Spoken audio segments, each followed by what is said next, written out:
What's going on, good people? It's yours truly, DJ Rick Rue, and I have the honor and the privilege of DJing I.S.U.P.K. Florida's 53rd annual Passover going down April 15th, 2022. It's really going down, Cocoa Beach, Florida. We will be in the building. I promise you, man. I'm gonna be there in the booth doing my thing. So I hope to see everybody else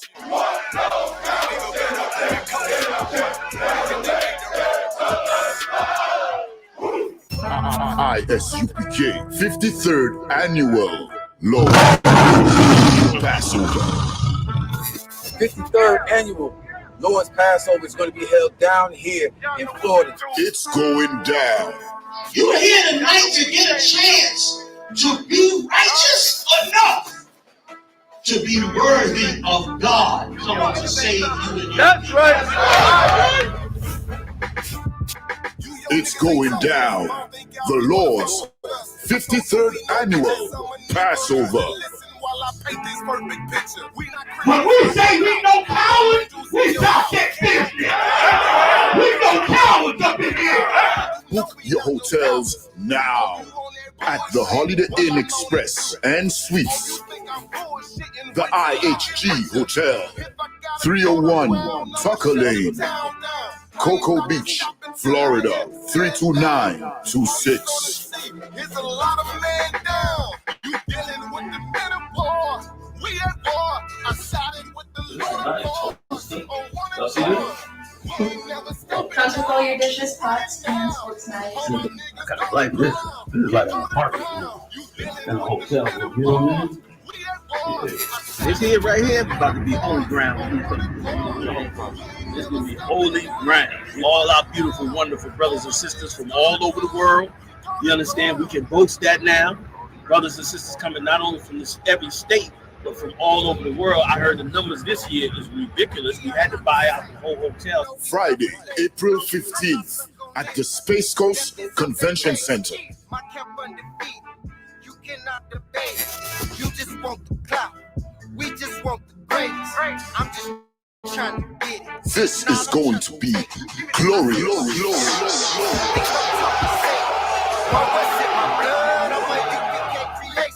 We don't give a fuck, you can see it in our faces. Got it out the mud, straight up out the base.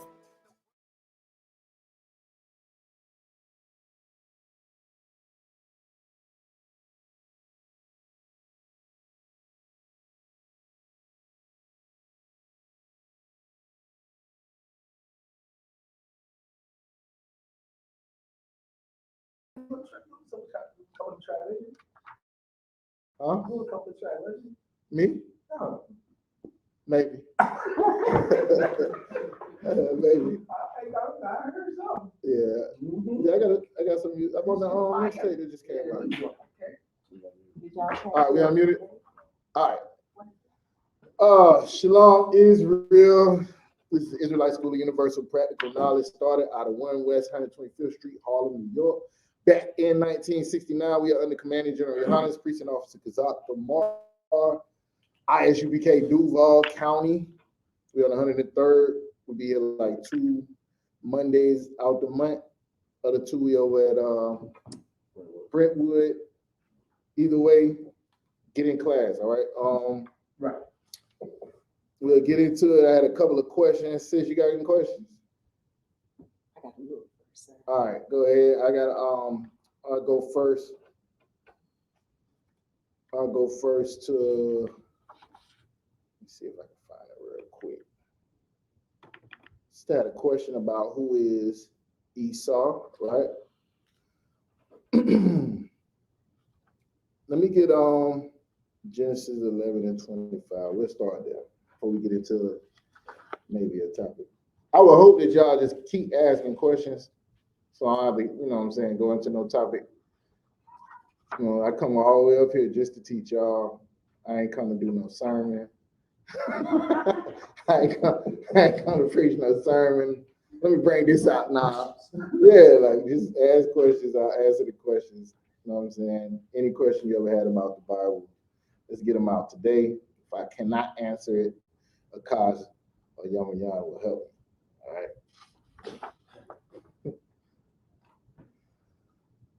You got it? Genesis 11 and 25. Let me get there real quick. With you. Let's talk about Esau a little bit. Who is Esau? Well, a lot of times you'll hear people, they only gonna say one or two things. Right? One, they're gonna say Esau is the white man, which is what we in I.S.U.P.K been teaching that since 1969. The other thing is Esau is not the white man. Why would anybody ever say Esau is not the white man? Why? Good. They're trying to save white people. I mean, why would they say that though? Because they don't There's something in the Bible that the Lord said about Esau that they don't want to apply to the white man. What is that? Good. He hates him. He hates Esau. Who hates Esau? He hates Esau. Anybody ever seen that in the Bible? Okay, in the Bible it says, Jacob have I loved, but Esau have I hated. So now, just like they'll never let you say, you can say you anything on the earth. You could be West African, you whatever, you can say you're a Greek. The moment you as a black man or woman, right, say that you are the children of Israel. Now when I say black, I mean black, Latino, Native American, Indian, or what they call First Nation. Native, First Nation, indigenous people, whatever the case may be. When I say black, I include all of them. So, all right, if you can say you anything except for the children of Israel. Why? Same reason. Jacob have I loved. You the children of Israel. That means the Lord loves you. Nobody else on the planet loves the children of Israel. The Lord does, right? Then now they got to feel bad about not loving you. They got to feel bad about hating you. Then also, if Esau is the white man, then they got to feel bad about loving the people that the Lord hates. Right. Understand? So let's start here and get a little bit of information. I'm gonna go into on Esau and I'll answer a couple of questions. I'm gonna try to keep it as brief as possible because I don't have all the information I have, but just so you can get an idea why we say or why we would say that. So yeah, we do start at Genesis 11. Let me get there. Let me get the verse 25.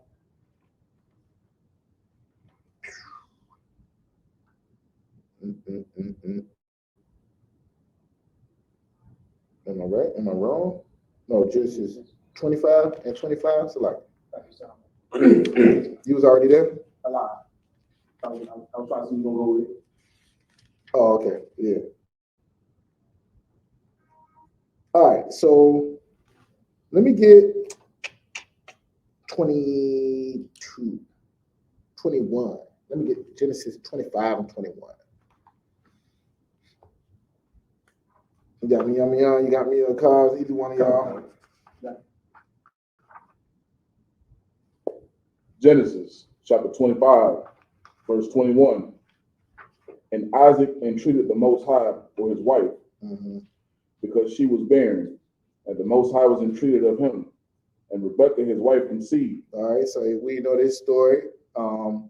Isaac's wife, Rebekah, was barren, and he prayed to the Lord, and she conceived, right? This verse 22, go ahead. Come. And the children struggled together within her. And she said, if it be so, why am I thus? And she went to inquire of the Most High. So now she's going through all types of hell with these babies in her stomach. Feel like they going at it. They say they struggled together within her. She having all type of what they call it, pains and all this kind of stuff. She wondering what's going on. So she go and ask the Lord what's going on, right? This is what the Lord told her, verse 23. Come. And the Most High said unto her, 2 nations are in thy womb. Read it again. And the Most High said unto her, 2 nations are in thy womb. Now think about this for a minute, right? These babies ain't even hit the ground yet. They ain't outside the womb, nothing. He's already saying 2 nations. Why is he saying 2 nations when we only talking about 2 babies? Anybody? Good. Set them apart. What you mean? Like to let it be known that they are not the same people. Yeah, the second part I'll take. He's saying that because they're not the same people. Like, for instance, if, the nation of whatever and the nation of whatever, let's say, I don't know, Canada and America. They're 2 different nations. right? If you live in one of them, you can understand the difference when you come across somebody else. We don't act the same, whatever the case may be. He's using that also. Where I was at with it is the promise that came to Abraham, right? Many nations. You will be the father of many nations. So he's going back and saying, like, this is Abraham's son, Isaac. Remember, through Isaac shall thy seed be called. And he's reiterating that in his, in his son's wife is two nations, two of those nations out of the many nations that will come out, right? Are in thy womb. Keep going. And two manner of people. Now, these people ain't going to be nothing alike. These babies ain't going to be nothing alike. Two manner of people. Go ahead. Shall be separated from thy bowels, and the one people shall be stronger than the other people, and the elder shall serve the younger. What's wrong with the elder serving the younger? What's weird about that? Go ahead. That wasn't like the original setup of the way things. That is not normal in Israelite culture. Normal Israelite culture is your firstborn son. Everything goes to him, and he basically is responsible once daddy leaves. He's responsible for taking care of all daddy's wives that he left, and the other kids. If he left something, he's going to get the most when it comes to the inheritance, so on and so forth. But the Lord is telling her it's going to be the other way around.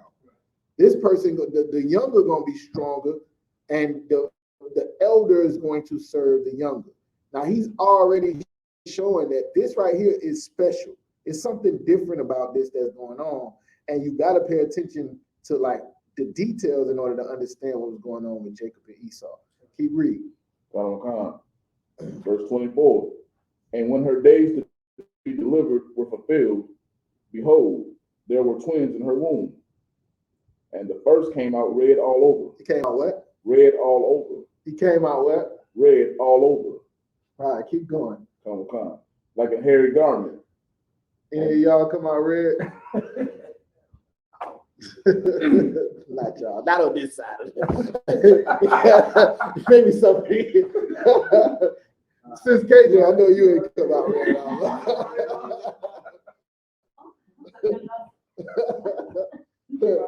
What's the red? What's the red? What's the red? Anybody? Just let's take a guess. Why would the baby red? Like literally like red, like the brothers hat, like that, like my shirt red. That's what we talk about. Why is the baby red all over? Yeah. What happened? White. No, I don't say white. It's like Go ahead. he had no pigment. I don't know. Yeah, no melanin in his skin, right? You can see through it. Like that's what it is. You can see his skin.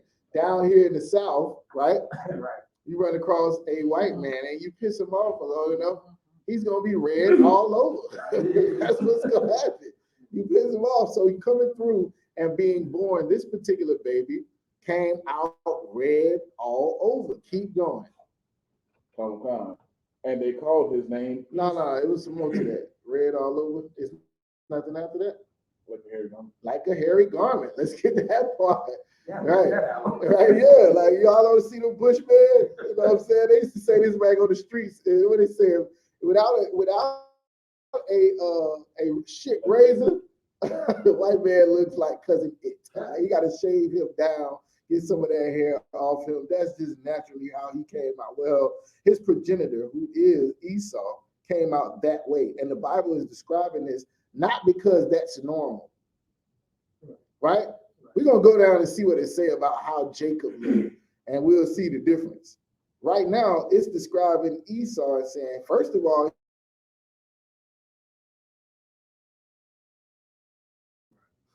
all right, keep going. And they called his name Esau. Verse 26.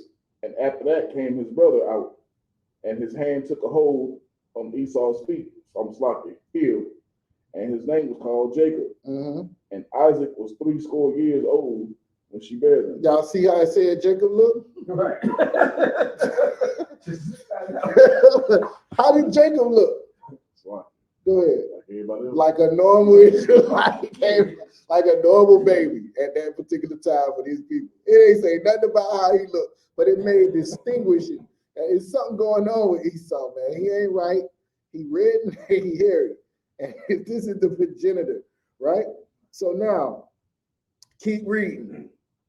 Verse 27. This is some of the other attributes that it's going to talk about as Esau. Go ahead. Verse 27.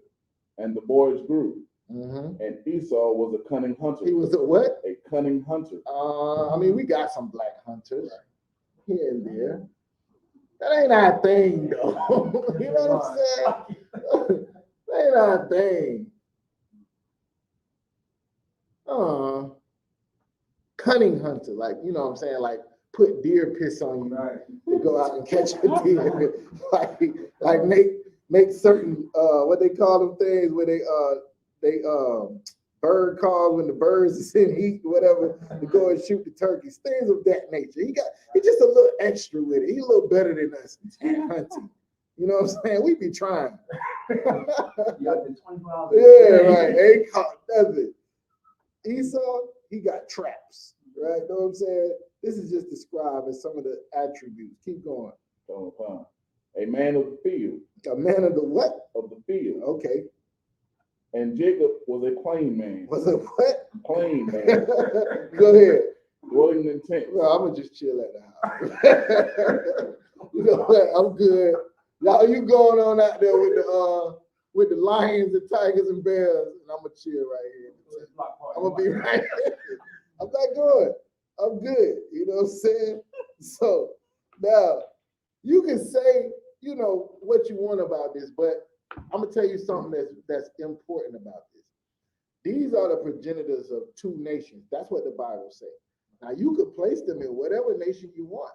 There's a white organization with a 12 tribes chart saying they're the children of Israel right now. 13 tribes. They included Dan. They included Dan, right? All right, so you know they say they Israel. That's argument. We say they Esau. It can be argued, but based on the information we have just right here, it's telling you these are two different people, right? If you read down, you know, Esau was out. Jacob was his mama. He was a mama's boy. Esau, his daddy loved him because he could make this red pottage, so on and so forth. These different things. It don't go into details about this, but you got certain things that you can hang on to. And if you look at these nations now, certain things will apply to these particular nations. All right, so now let's go to let me see, Genesis 20. So before you go there, so if they have this their own chart, believing that they're the true Israelites, who they think Esau is then? That's what I'm trying to tell you. You know what I mean? No, that's what I'm trying to tell you. This probably the same people that the people who say the white man not Esau think Esau is. Right? I've been told that the white man was Japheth. Well, how this white man over there with a 12 tribe chart if he Japheth? Right. Huh? Someone even mentioned that it's the Arab. What? It's an Obadiah. Oh, Esau's with Arab. All right, that's why we're gonna go there and we'll find that out. We'll get there. Yeah, I've heard that before. Let me see here. Give me 27 and 11 real quick. 27 and 11. What's wrong?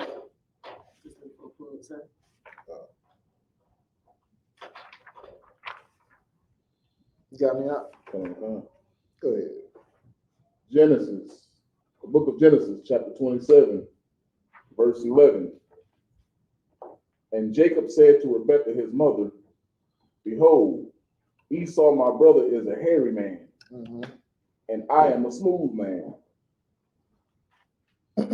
Verse 12, my father peradventure will feel me, and I shall seem to him as a deceiver, and I shall bring a curse upon me and not a blessing. All right, so look, this is what I would tell you, right? This is right around the time when he was about to go in and Isaac was going to give him the blessing. He was like, no, I can't do that, man. Looks like he hairy, and I ain't like that. I ain't built, like, you know what I'm saying? Like, my daddy going to automatically know what time it is. This is just reiterating that these was two different nations. All right, so let's get into some of the prophecies that the Bible talks about when it comes to Esau, right? Let's get Amos chapter 1, verse 11. Amos chapter 1, verse 11. Let me get there real quick.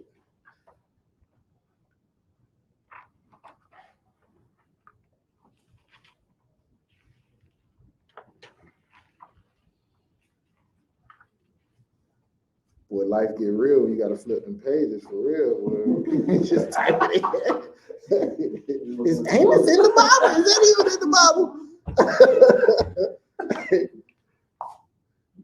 Go ahead, brother. Let me get 11 out.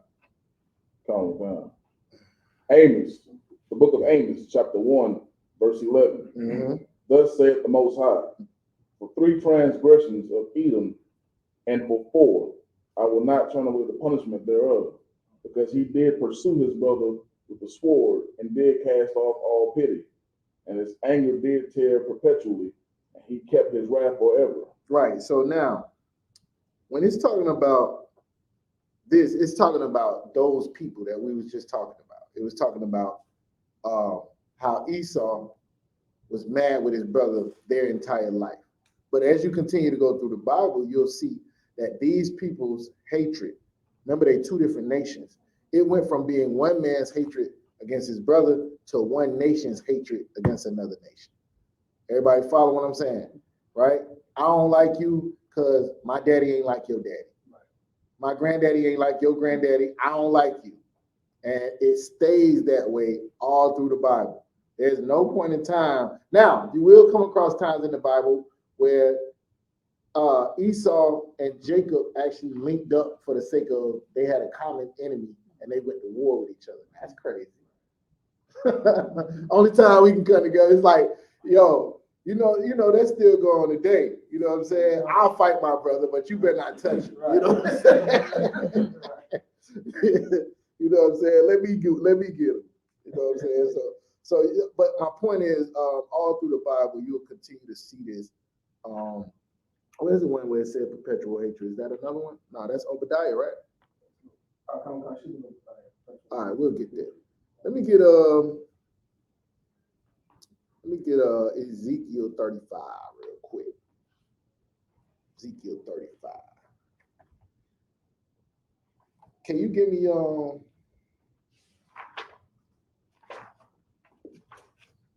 let me see. Yeah, wait. Can you give me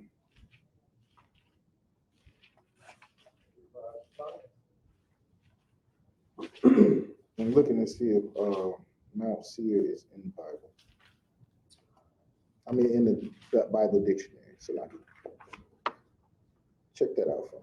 Let me read this about Esau. This is Zondervan Bible Dictionary, right? It says Esau, and it says Harry in parentheses. The firstborn of twin brothers, Esau and Jacob, sons of Isaac and Rebekah. Before their birth, God had told their mother that the elder would serve the younger. Esau became a man of the field. He let Jacob have his birthright for a dinner of bread and stew because he was hungry. Oh, I forgot to go over that part. At the age of 40, he married a Hittite woman. He hated Jacob for cheating him out of Isaac's blessing and intended to kill him. When Esau saw Jacob sent away to obtain a wife, he realized that Canaanite wives did not please his father. So he went out and took for himself 2 additional wives of the Ishmaelites. Never seen that. I thought Esau only had 2 wives. All right. Years later, when Jacob was returning to Canaan, Esau and 400 men met and welcomed him warmly. They soon parted company as Esau went back to Mount Seir. It's not in there, right? All right. Somebody Google If you could, Akaz, Mount Seir, and see what you come up with. In Hebrews, he is described as a profane person. Long after Esau's death, the Lord declared he had loved Jacob and hated Esau. That's in Malachi 1 and 2 through 3. The Apostle Paul used this passage to illustrate how God carries out his purposes in Romans 9. Sometimes in scripture, Esau is used as the name of the land of Edom in which his descendants live. Now, Ezekiel 35 and 1, you got it? Go ahead. The book of Ezekiel, chapter 35, verse 1.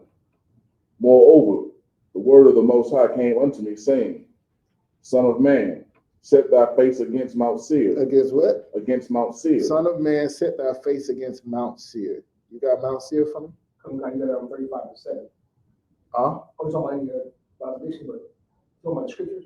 I'm talking about looking it up. Oh, you was in it with the scripture? Yeah, you ain't know I was gonna ask for it that quick. Keep reading. And prophesy against it, and say unto it, Thus saith Lord, thus saith the Lord God, behold, O Mount all Seir. capital G, capital O, capital D, that would have been Yahweh right there. Right?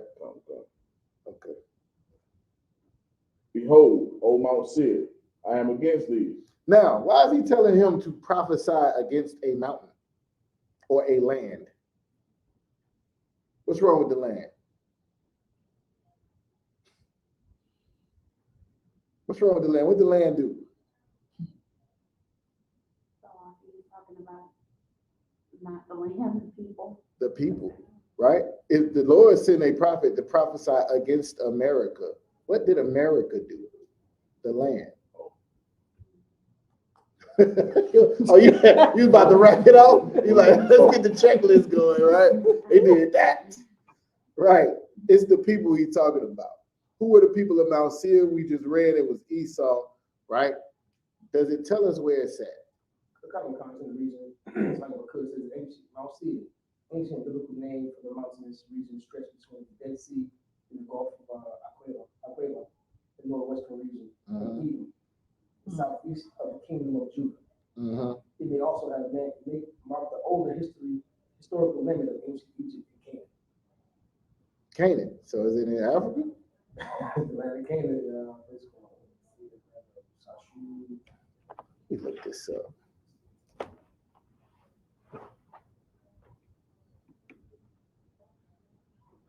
I would go through the history, long story short though. That's where the Dukes at. The Dukes, they started talking about Dukes.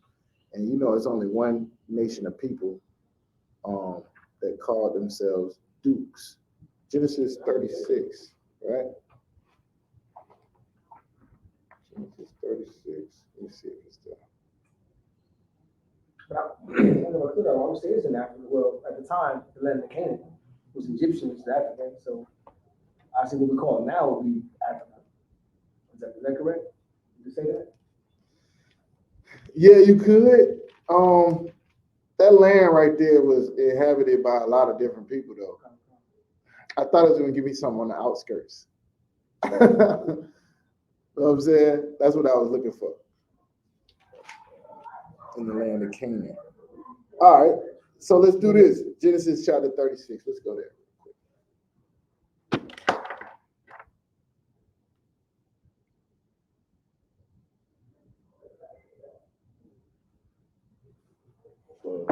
Yep. It's the book of Genesis, chapter 36, verse 1. Now these are the generations of Esau, who is Edom. Esau took his wives of the daughters of Canaan, Adah, the daughter of Elon the Hittite, and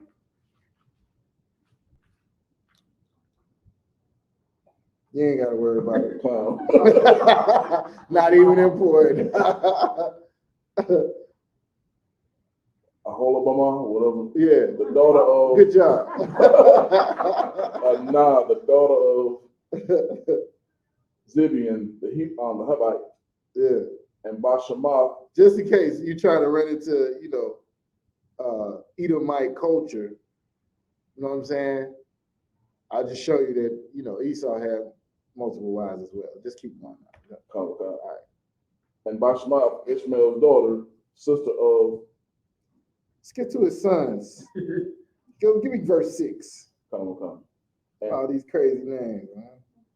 Eliphaz. The book of Genesis, chapter 36, verse 6. Yeah. And Esau took his wives and his sons and his daughters and all the persons of his house and his cattle and all his beasts and all his substance, which he had got in the land of Canaan, and went into the country from the face of his brother Jacob. That's what I was trying to bring out right there. I thought it was going to give it to me because I know when he brought it out to me, I think it's called Chosen People of the Caucasus. I don't know if y'all ever heard of that book. It's a book called Chosen People of the Caucasus. And in that book, it talks about where Esau settled and how this man, was separated from everybody else and nobody really wanted to deal with him like that. I believe that's that book. I might have the wrong book, but I believe that's that book. But I know I got it in my notes. I just, I got Chosen People of the Caucasus here. And it'll start talking about his sons here. For the sake of time, you can read through it. It'll just name a lot of people you ain't gonna know. But one thing that I found interesting in here is when it started calling them dukes. What you think about when you hear the word duke? Royalty, white man. White royalty, right? The Dukes of Hazzard. That's what I think about. I think about Duke Blue Devils. Duke Blue Devils, anybody know about Duke? All of that's consistent with what? Who, what group of people? All of it. Duke. Anytime you hear that word Duke, in the Bible dictionary, it says, in general, a leader of a clan. That's what it says. I didn't put this in there. Right. That's what I'm saying. Or a tribal chief is usually translated as chief.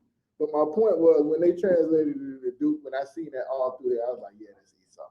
You know what I'm saying? Here's the thing. If you really think like the Lord gonna come down and be like, this people is this people, this people is that people, you gotta read between the lines of who is who within this earth. And it's been a constant battle about who is who. The reason why is because of the Renaissance. I was just watching a four-year-old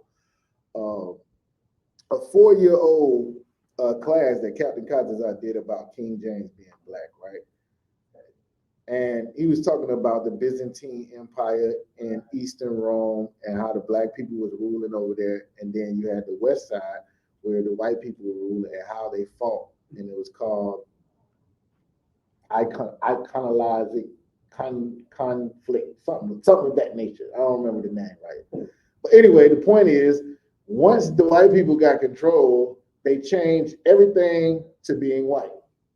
So all of these pictures you can find in the icons and the chosen icons and so on and so forth, all of these pictures was whitewashed. And now you had these things where they were painting all the kings, all the biblical characters, all of these people who was already painted black, painting them white, right? And this talks about in the scriptures how Esau would do that as well, right? So all of these things we go through, it'll tell you. But my point in what I was bringing out is based on now, where we at now, that is the reason why when we start talking about who are the children of Israel, we look to see who fits the curses. Because none of us ain't following the law, statutes, and commandments. Now, who is getting punished for it is the people that the Lord said would get punished for it. You know what I'm saying? If you got kids and you tell your kids to do something and they don't do it, you ain't gonna go and whoop everybody kids, right? You give me Amos 3 and 1 real quick. You're gonna go whoop everybody kids. You told your kids to do it. So they're the ones who have to get punished, right? So when we're looking at who is Esau, throughout it, you got a table of nations. You got 18 different nations on here, right? And the Lord has placed all of them. He had them set, put them in the land, did this, you know what I'm saying? And then what happened is through conquest, you know what I'm saying? Especially during the time of Alexander, then the white man came out the cave and took over everything. and he named himself those people. First Anglo-Saxons was black people. I didn't know that. What does that mean, Anglo-Saxon? White Anglo was like Anglo was white, but it didn't mean that back then. No, Anglo, it means sons of Isaac. That's what it meant. Why the hell would these people be calling themselves the sons of Isaac? Because through Isaac shall thy seed be called. They knew who they was. It's like the Bakura one. Yeah. That's what you bring up. I was just having a talk with my grandmother this morning, last night about it. She didn't know what she right? And we were talking about the Renaissance and the Dark Ages. She learned about Renaissance. Right. I mean, she's learned about Dark Ages. No. And I told her why. I'm going to say exactly what you went into right now. But she was surprised to hear that we were running black people of color was running things at that time. And when we came to the Renaissance era, we started whitewashing. That's right. They don't teach that much. My point in bringing that out is it's going to be hard to find your nationality without going to the white man to ask him, here is my blood, tell me who I am. And then he going to say, oh, you West African. You from the tribe of Zungu. You know what I'm saying? You're going to be like, now I know who I am. He'll never tell you you're the children of God. He'll never tell you he is the children of Esau. He will not ever tell you that. So now you got to fight and go through hoops to find out who these people are. When you know they was in these mountains of Sair, there's certain other things I'll bring out real quick for the sister just to get her. I want the one that's let's go to Obadiah. Let's do that. Let's do that. Let's go to Obadiah. Obadiah talks, the whole chapter of Obadiah, which is the whole book, talks about Esau. It'll give you an idea of who Esau is. Oh, another book, if you want to, is Who is Esau, Who is Edom?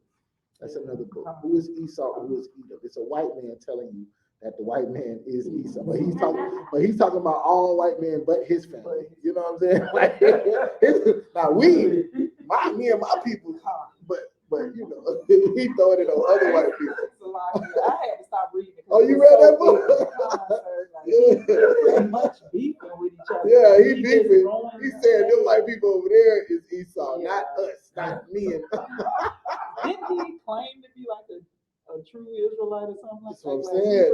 That's what I'm saying. I couldn't finish that book. Yeah, so that's we got a couple of extra biblical sources that'll tell you. Salaki, but he did give good information, kind of breaking down like royal families and like how they operate. Mm-hmm. He was throwing shade and hating, but he was giving good information. Yeah, you know, you can't. It's only so much you can take from. God. Hey, shalom, sis. Yeah, we're gonna get one.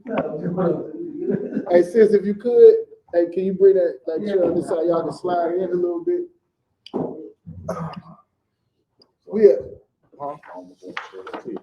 What? 5 years ago. 5 months ago, what you talking about? Where you was at? Yeah, I know. I know. The truth would have been a beautiful thing, right? Remember, let's go ahead and read Obadiah chapter 1. Cool. This is the book of Obadiah, chapter 1. I'm a hon in on verse. Keep going. I take it. Cool. This is the book of Obadiah, chapter 1, verse 1. Sis, you need a Bible? Okay, cool. No, I don't. I need. You need one? Yeah, I forgot I changed phones. Can you pass that to her? Concert. Thank you. The book of Obadiah, chapter 1, verse 1. The vision of Obadiah. Thus saith the Lord God concerning Edom. Concerning who? Edom. Okay, Lord, talking about Edom, right? He's important in the Bible. He's important. Go ahead. We have heard a rumor from the Most High, and an ambassador is sent among the heathen. Arise ye, and let us rise up against her in battle. Behold, Shalom, Lord of Christ.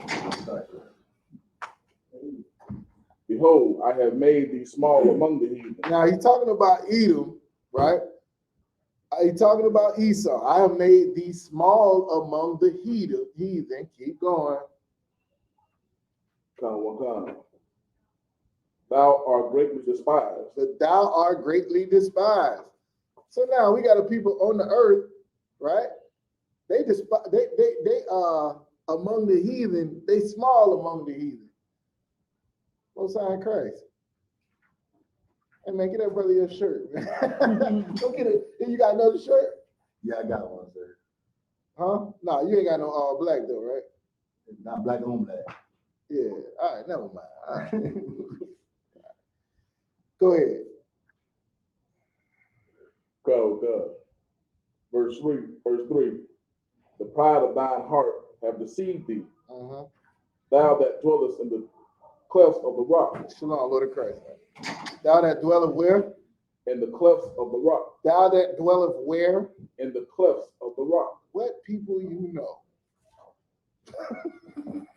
that dwelleth in the clefts of the rocks? Who is this? Who is this possibly? I mean, if you just had to take a wild guess, who would you say first? Trump. Anybody? Sis? Oh, okay, all right. In the clefts of the rock. Go ahead, keep going. I'm gonna ask somebody who, you know, we got a biased interpretation over here. With our one West flowing through our blood. We ask the sister, you know what I'm saying? Go ahead, keep going. Whose habitation is high, that saith in his heart, who shall bring me down to the ground? Though thou exalt thyself as the eagle. As the what? As the eagle. As the what? As the eagle. As the eagle. Who exalteth himself as the eagle? Who could we possibly be talking about? Anybody got a quarter? Anybody got a dollar? Anybody got any piece of American money? Well, who on there? What's on there? It's an eagle on there, right? All right, go ahead. And though thou set thy nest among the stars. Right? What are we talking about? Who love to live in the high rise. In the build, the big tall skyscrapers and the buildings and all of that. Right? Huh? Black people barely don't want to leave off the ground, bro. I had a dude, he like 6'5", bro. He told me he's scared of heights. I'm like, you already high, man. What you talking about? Like, how are you scared of heights, bro?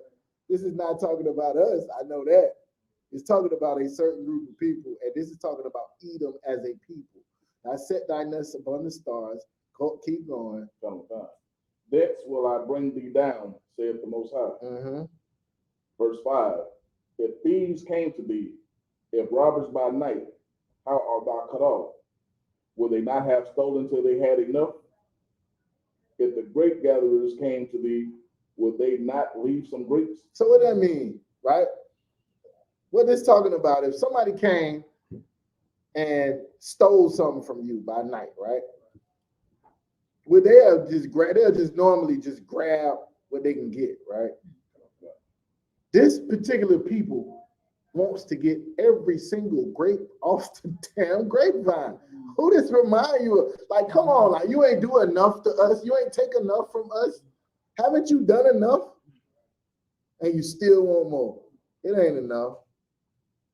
Raise the gas prices. We gotta get them some more. We gotta get them some more. Charge them for air. Charge them for water. Charge them for everything. I gotta get mine. That's all they caring about. And they will suck this land dry if nobody don't stop them. This is what the Lord is talking about. Keep going. How are the things of Esau searched out? How are his hidden things sought up?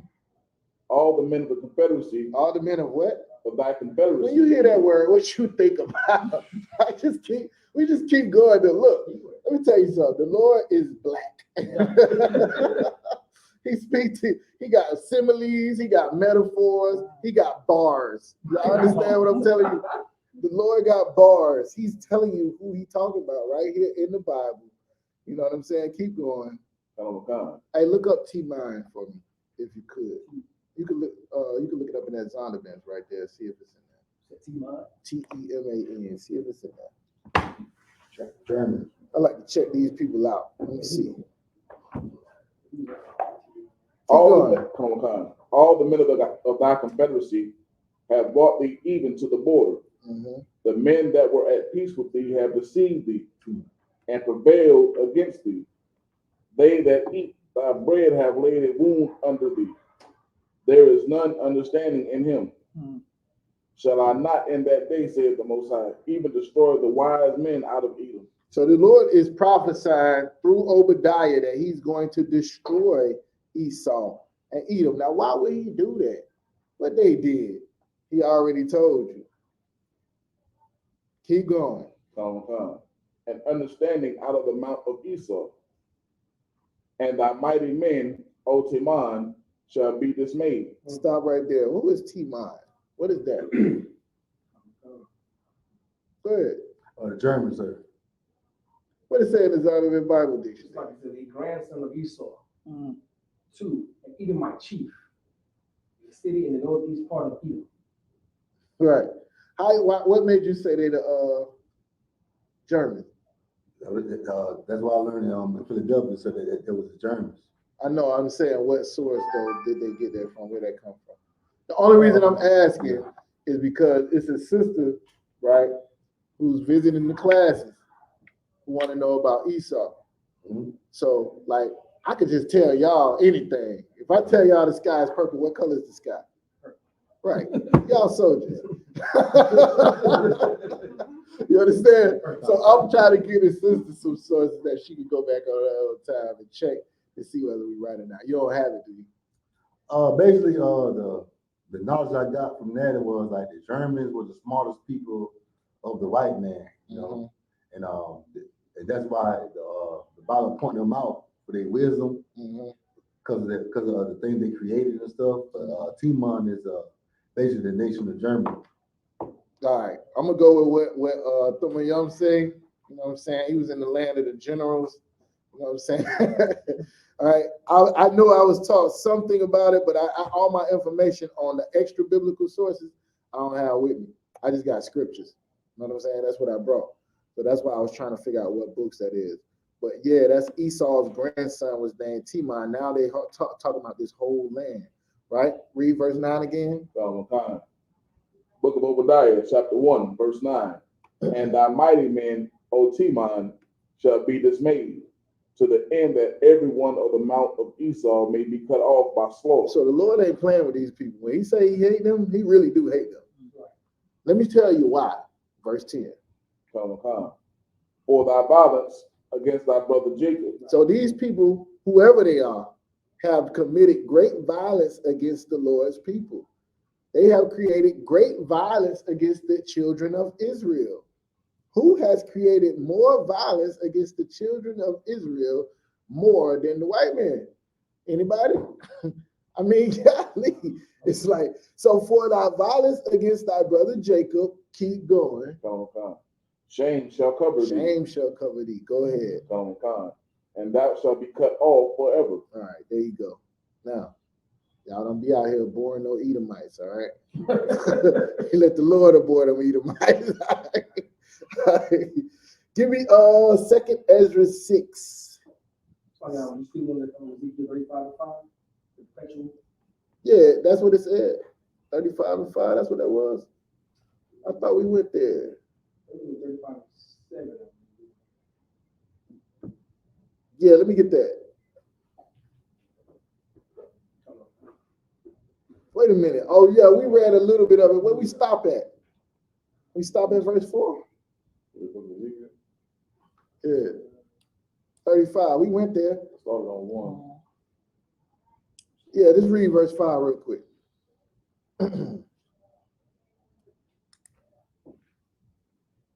35:5. Because thou hast had a perpetual hatred and hast shed the blood of the children of Israel by the force of the sword in the time of their calamity, in the time that their iniquity had an end. So this is the Lord's problem with them, right? They have shed the blood of the children of Israel by force. The Lord used them to punish us, but they went far beyond what he told them as a people. He didn't tell them to feed us the alligators. He didn't tell them to do all of the stuff. What was the Tuskegee experiment? All that. Oh yeah. Y'all ain't know it was Latinos in the Tuskegee pyramid as well. Huh? Nobody knew that, huh? I just learned that yesterday. Talk about me when I say nobody, y'all ain't know that. You know what I'm saying? I didn't know that. Anyways, they went far beyond what the Lord had to do. That's some of the stuff that we can go into about Esau. I mean, I got a lot more scriptures, but I really just wanted to get to those. The main thing I pull about, we went to Genesis 36, Exodus 17 and 8. You'll get that. That's talking about Amalek, which is a son of Edom. In here, Amalek is the so-called Jew. The so-called Jewish man in Israel is Amalek. He is pretending to be a Jew. He is a son of Esau. He's the same people. Y'all know the Jews separate themselves from white people, right? All right. Yeah. I know. Just like that other man who wrote, who is Esau, who is Edom? Say, they Esau. We not. They Esau, and aren't we the Jews? That's how they do it.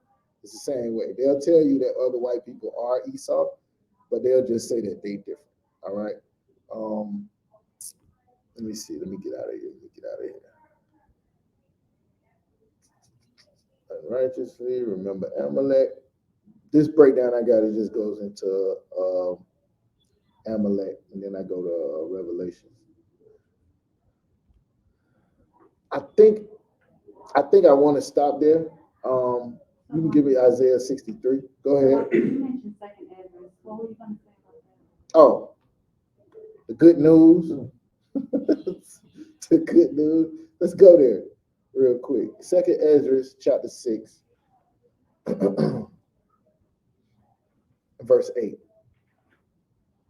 Trooper, you can get that for me? Come. Go ahead, Craig.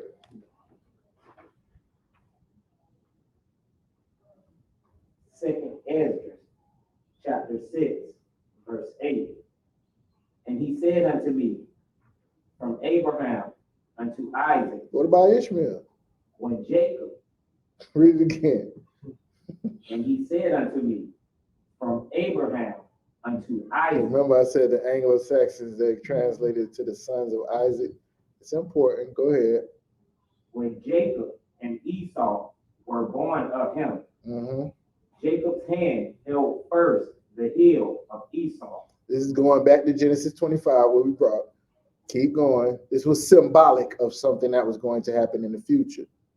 For Esau is the end of the world. What world? Go ahead.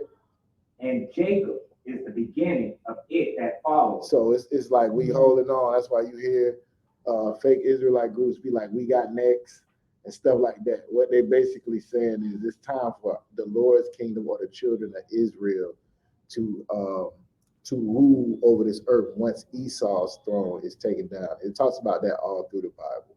So if Esau, let's say, is the Arabs, right? Then they rulership ended when? So then that would mean the white man really is the children of Israel, because his world came in after the Arab world ended. Am I right about that or wrong? You understand what I'm saying, sis? No? Anybody understand? The world hasn't ended, is what you're saying? Huh? The Arab world has not ended yet. Is that what you're? No, I'm saying if once it did, who's ruling the earth right now? Anybody? All right, so I'm saying if he ain't Esau, then Jacob, I mean, if the white man ain't Esau, right, then Jacob's world that comes behind Esau, like it'll have to come after the Arabs. It'll have to come after some other nation of people. So that means even once Esau comes, the children of Israel won't be ruling, because they supposed to come right behind Esau, according to the prophecy and according. That's what I was trying to bring. I don't know if I explained that. I could take a whole another 20 minutes on it because I am long-winded, but I'm trying to get you your answer as quick as possible so I can get to your next question. All right. The whole captivity. That's what I'm saying. Right. Somebody else whoever the real Esau is, got to rule after the fake Esau. And then after the real Esau rules, then Jacob gonna grab a hold of his heel, and he gonna be the end of the world, and then Jacob gonna be the beginning of the world that follows, which is the Lord's kingdom. Go ahead. Esau isn't the Chinese man, because you know people try to throw a Chinese man next to Man, Esau, everybody but your oppressor. That's who Esau is. Because the Lord hates Esau and you love your oppressor. That's what it is. That's all it is. That's the point I was trying to make. You go all through the Bible, the Lord ain't had nothing good to say about him. So they like, well, if the Lord ain't had nothing good to say about him, he can't be the white man. Because the white man is good. Go ahead. No, they try to say the white man is Jap. Yeah, no, I brought that out. Yeah, they do. Because he can't be Esau. That's the only reason he Japheth, because he can't be Esau. You know what I'm saying? There's no way he could be. I don't know. Anyways, did I answer your question, sis? All right, good. Next question was, let me get to yours and then I'll come back to the Deuteronomy 28. All right, let me get to Kaz. What you had? Isaiah 46 and 11. I got a suspicion I might not be able to answer this before you, if you say. All right. And 11. Let's start at verse 1. Do you have a specific question? I did have a specific question, because this question could be, I was talking to a sister who was battling, or not battling, she was saying that. Yeah, don't be battling sisters, man. Go ahead. She said Christ is from the he's from the Far East. He's Filipino. The sister said Christ was a Filipino. Because of the scripture, right? Because of this scripture. Oh yeah, no, I was in that class. The ravenous bird. Ravenous bird. That's what. Who was the ravenous bird? Who's the ravenous bird? Yeah, I've never got a breakdown. Okay. I was looking forward to that breakdown too. Yeah. I'm telling you. Some of you ever had a breakdown on that? The ravenous bird? Yeah, he gonna have to call General. He did. The general said he got to ask General. I don't know. But you know, sometimes General Muhammad will teach, and like one of the brothers, like a bond, and be like, "Nah, you taught that. You know, I got this right here in my notes." I'll try to see if maybe you had the answer to. I don't have it though. It's like I think London had it. Yeah. He said, "Now you jogging my memory." He don't forget nothing. Him and Abadja don't forget nothing. The boys be on it. But nah, I never got that breakdown. I never asked that question. What I would do, and how I've been trained is to go with your first, what you know already, to go with that, and then also if you could look it up in the Hebrew, what's that word talking about? But this is more so like a prophet, right? I mean, a prophecy, calling a ravenous bird from the east, the man that executed my counsel from a far country.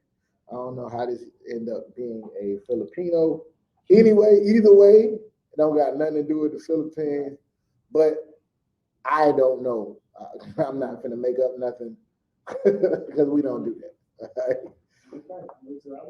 Yeah, if you get it, I hope I'm in the class. Oh, you say you're gonna ask it next? Okay, cool. Next week class. When that's gonna be on a Wednesday, right?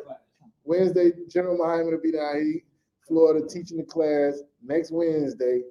Please ask that question. Jesus cannot be a Filipino. Not no way, not no how. All right. Yeah, no, I don't know that one. So let's go to Deuteronomy 28 real quick. Anybody else got any questions? No?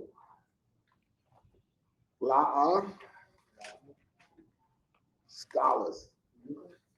Bible scholars in here. Need you to teach me nothing. I know the Bible. Jesus from the Philippines.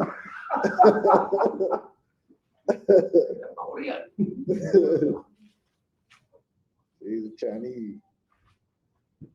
All right, so it was verse 49, sis, right? Yeah. And the question was, if Esau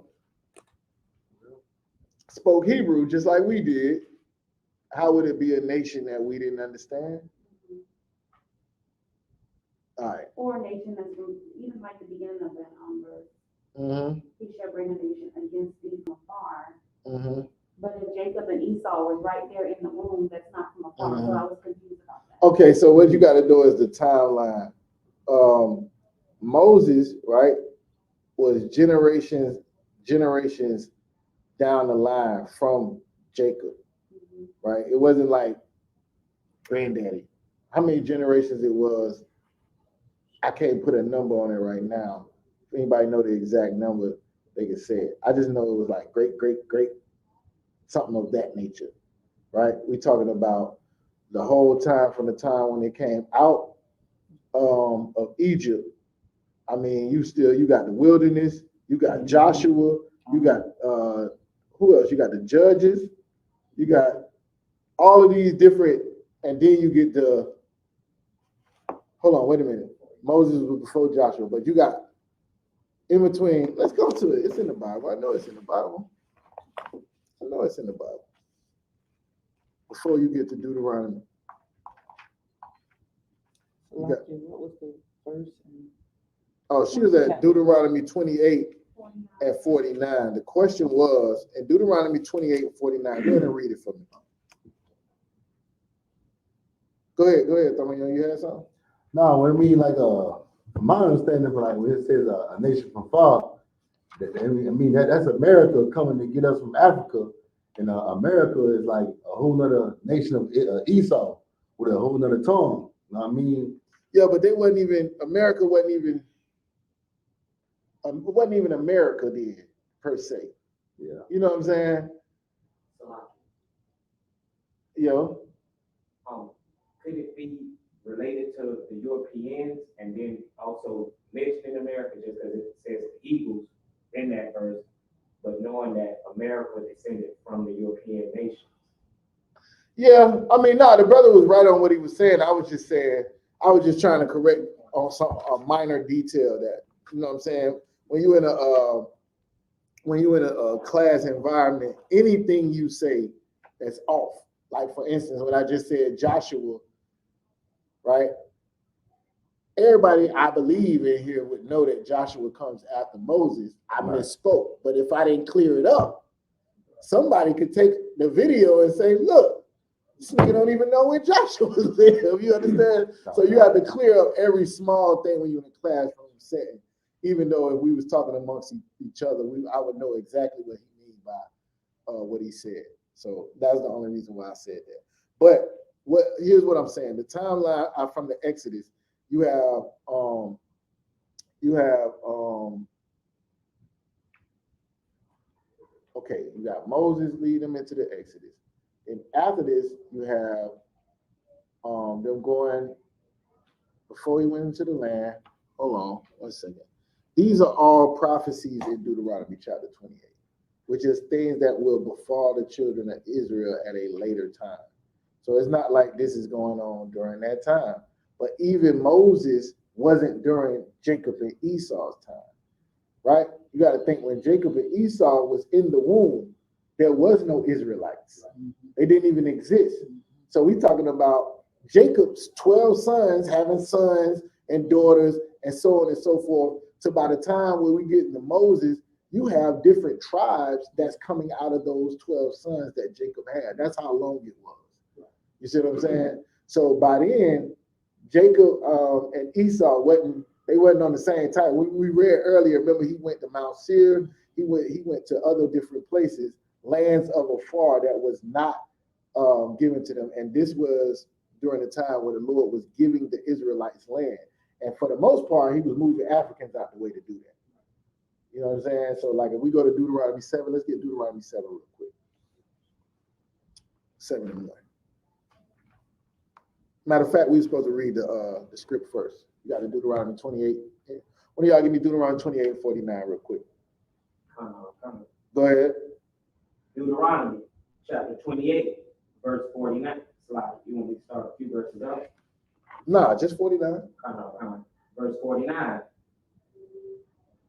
The Most High shall bring a nation against thee from far, from the end of the earth, as swift as the eagle. There goes that damn eagle again. Y'all see him?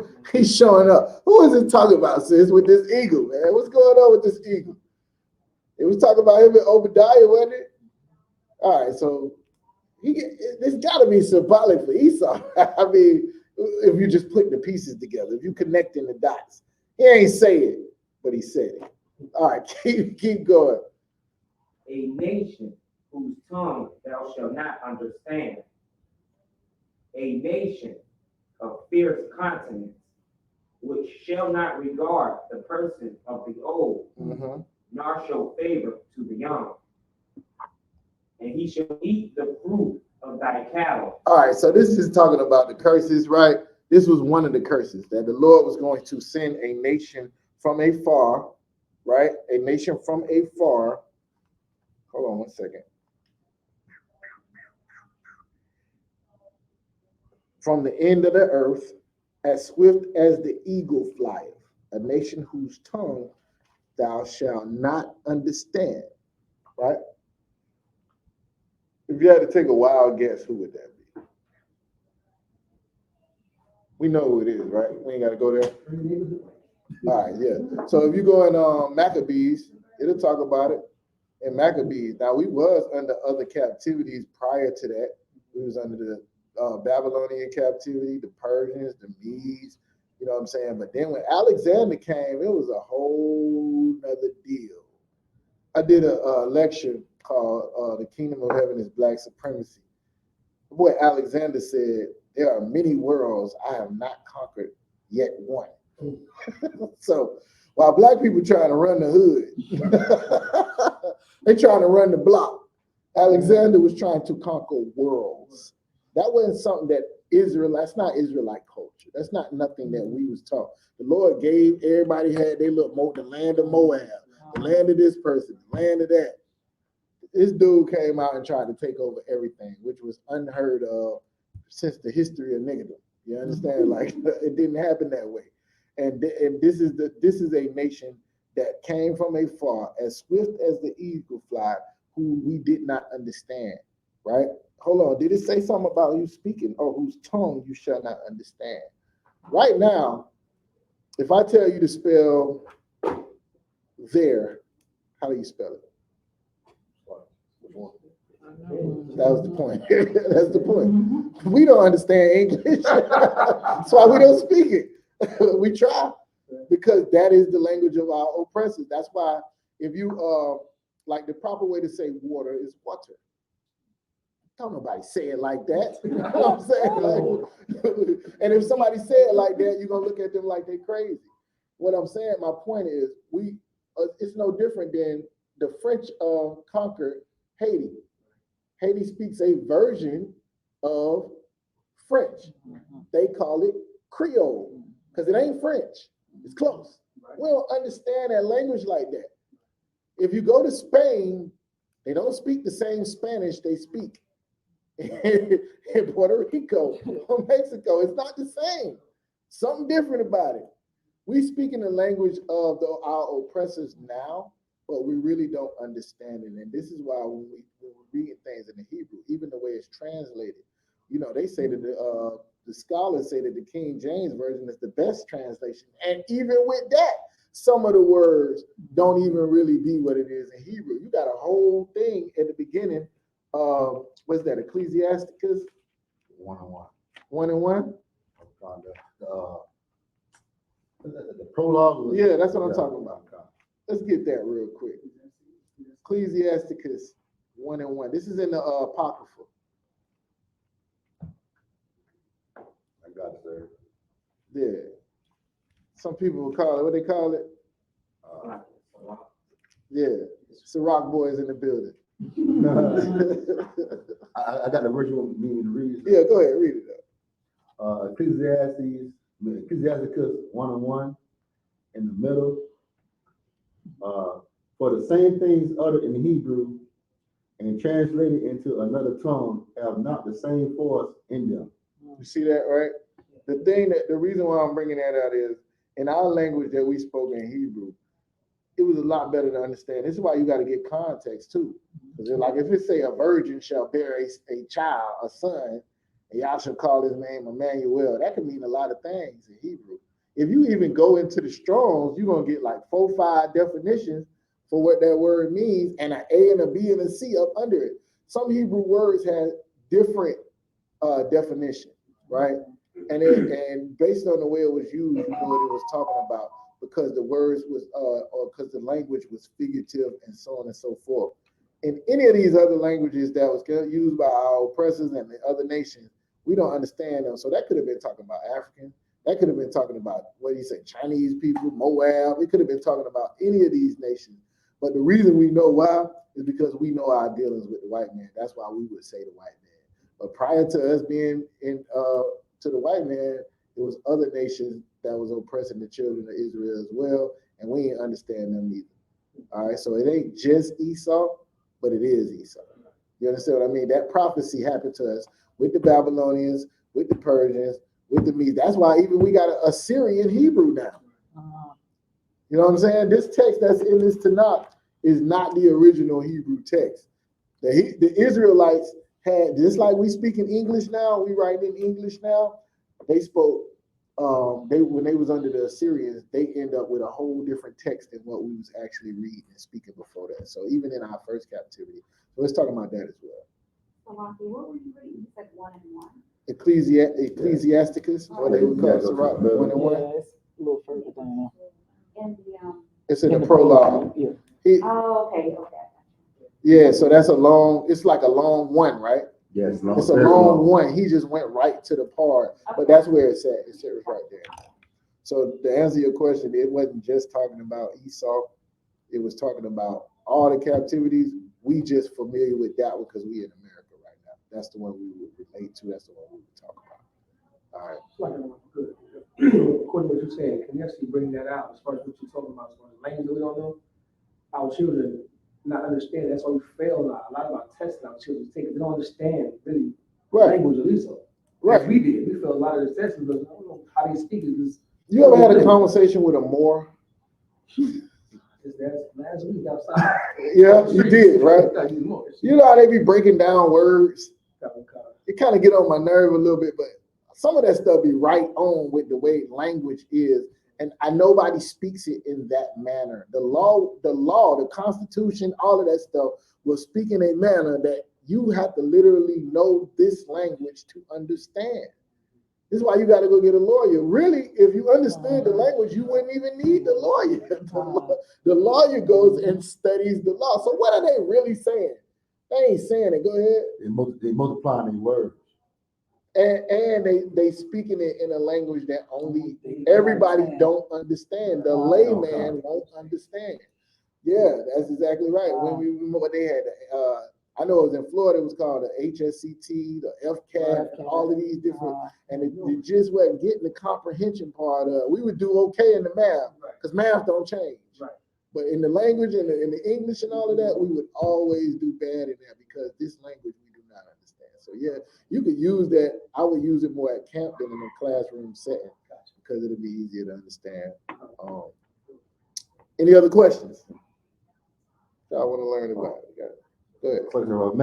Basically, the white man, like, he take words and change them. Like, he basically it's like the words evolve over the years. It don't mean the same thing because he changed them. That's right. And the Bible tells you, like in Daniel and chapter 7, verse 22, you can pull it.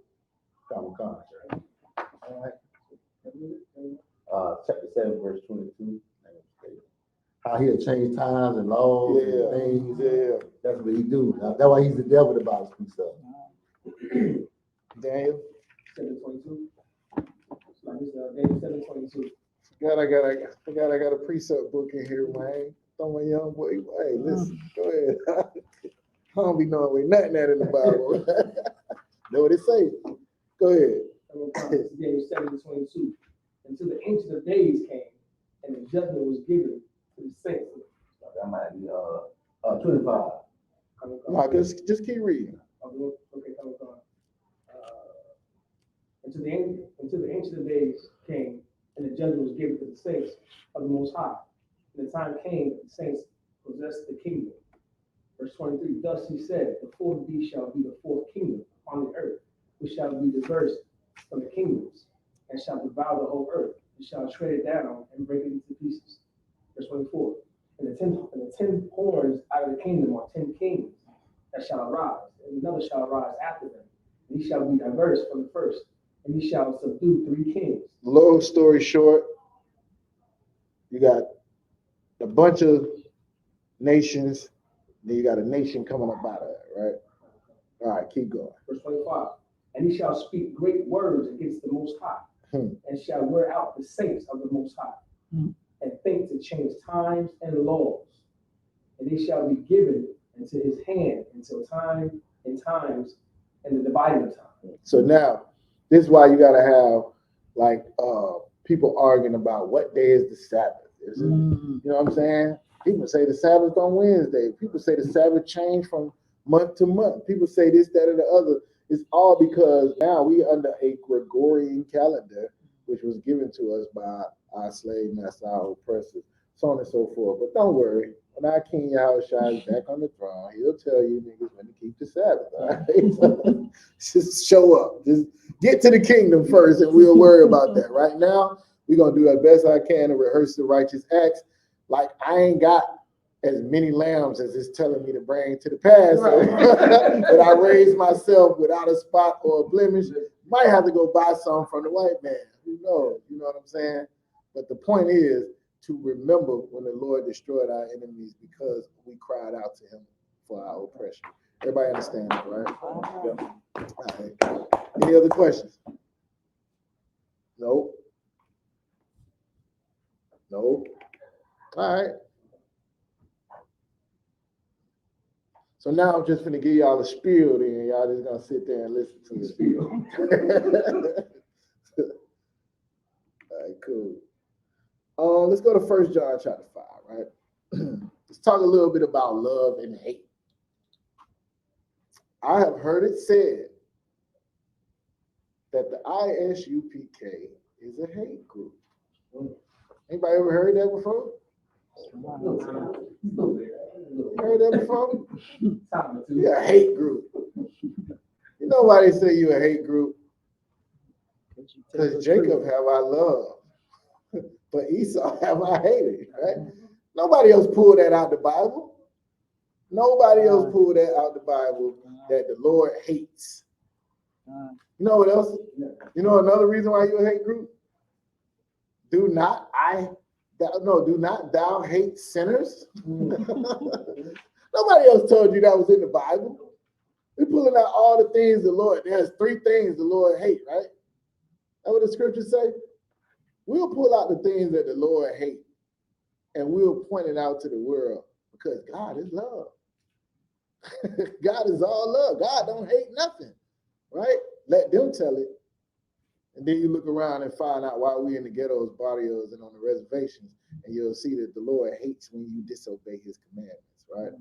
So let's go to 1 John 5 and 3. Let's talk about love first. Let's get that real quick. I'm gonna rattle these off. If anybody need them broke down, and I can, I just assume that most people, especially people in the school, have heard this before. And it's not that deep. One thing about Christ, he came, the Pharisees was deep. Yeah, give me Hebrews 5 and 12 real quick. Hebrews 5 and 12 real quick before we do that.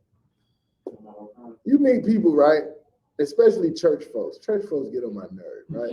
You meet them, they so deep. But if a 5-year-old asked them to explain what they believe in, they couldn't do it. Right? Christ said, if you don't come to me as one of these kids, you ain't gonna enter into the kingdom. Right? One of these children, one of these babes. Right? So what I fight to do, me personally, is to be able to explain what I believe to a 4-year-old in simple English. Not nobody know what you talking about, man. You know what I'm saying? Whatever. Nobody know what you talking about. Explain it. Please break it down to me. Why in the world are we doing what we're doing? Can you break it down to your kids? Because the scripture do say in the law that you shall teach it to your children. How you gonna teach it to your children when you don't even got no grade? It's so deep.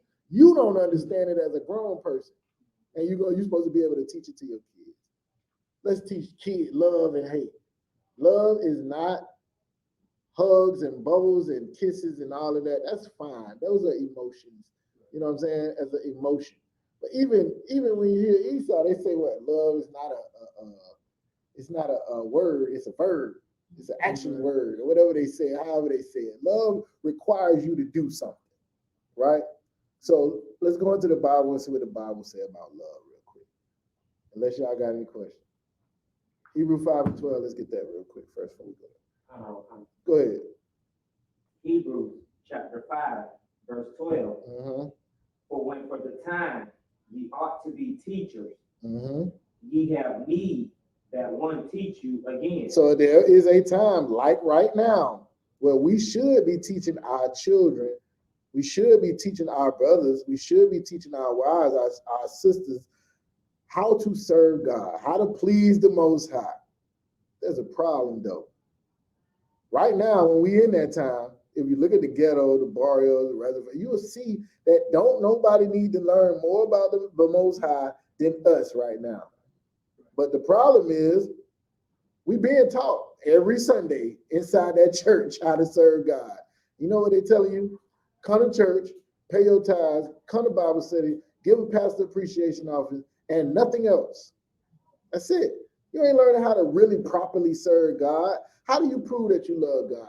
Go ask a Christian that and see how long it take them to stop talking and pull a verse. They're going to talk now, but they're not going to pull no verses. Go ahead. So I used to say, well, I'm a good person. Right. They're going to talk around everything you asking them. So what we're going to do is give it to you out of the Bible. There's a time where you ought to be teachers. You have need that one teach you again. Everything you thought you knew about God was taught to you by somebody who learned it at seminary school, in theologian school, or on the internet, or from at their church. So it's all coming from the same source, but nobody going into the Bible. That's why when we saying it sound crazy, but it's been right there in the book that you had on your coffee table the whole time. It's been right there in the book that's inside the hotel where you having sex with some whore at the whole time. The book was right there. Nobody opened it and read it. You done rolled blunts on it. you had it open on your dashboard, riding around with it, and never read it.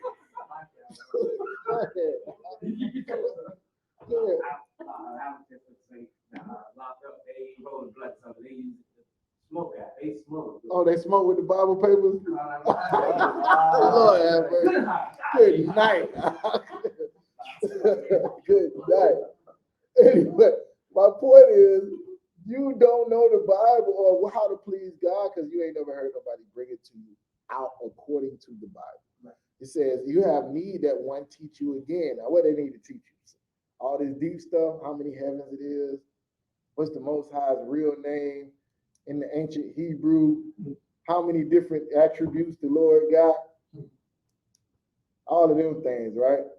Go ahead, man. What they need to teach? Go ahead and read it up. You have need that one teach you again. Teach you what? Keep going. Which be the first principles of the oracle. The first principle. We don't even know the first thing about the Lord. We don't know about the first thing about how to follow the Most High, how to please him, what makes him happy, what pisses him off. We don't even know that. You know what you would think what pisses him off? Not being a cheerful giver. That's what pisses the Lord off in church. That's it. That's all you know. That's the only thing you know. And then we're looking at a situation we in, and we got to pretend like we blessed when we really cursed. In the midst of it. I ain't cursed. You know what I'm saying? All right. You might not be personally, but us as a nation, you know somebody who's going through it. And that's the thing that they'll never teach you, how to not be selfish and to care about somebody other than yourself. I'm good. I'm saved. I got a personal relationship with him. What about the nigga stay next door? What about your son? What about your daughter? What about your brother, your sister, your mama? What about these people? That was the difference that Christ gave that was not in the Old Testament. To go out and get other people. There is a gathering that the Lord is doing with his people. But as we come back and find out who he is and get our identity back, we also got to find out who our Father is and how to please him. The first principles of the oracle of God. Keep going. And are become such as have need of milk. Right. And not of strong meat. Yeah, you don't need to go and be trying to, you know what I'm saying, trying to go to Golden Corral When you ain't got no teeth, you need milk, bro. You can't chew on, you can't hold on to certain things yet. And the thing is, that's where I always like to start at as far as in classes I teach. I want to make it plain because I always thought that it was about being deep. Like the person teaching is supposed to know something that nobody else can't know. That's what made him the person. And that I was taught the exact opposite of that when I came into the I.S.U.P.K. Like everybody's supposed to get it. Ain't no dumb questions. Y'all don't know, man. I took capture what the hell, man.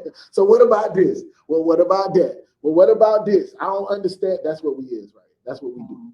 That's what we do. Every single question you ever had about the Bible, it is my job to, if I don't have it, go and get it for you. That's my job. So we'll start at the beginning. Love and hate. 1 John chapter 5, verse 3. Let's get there. What is love? What is hate? Now, normally, if I had a little bit more time, matter of fact, I'll do it anyway.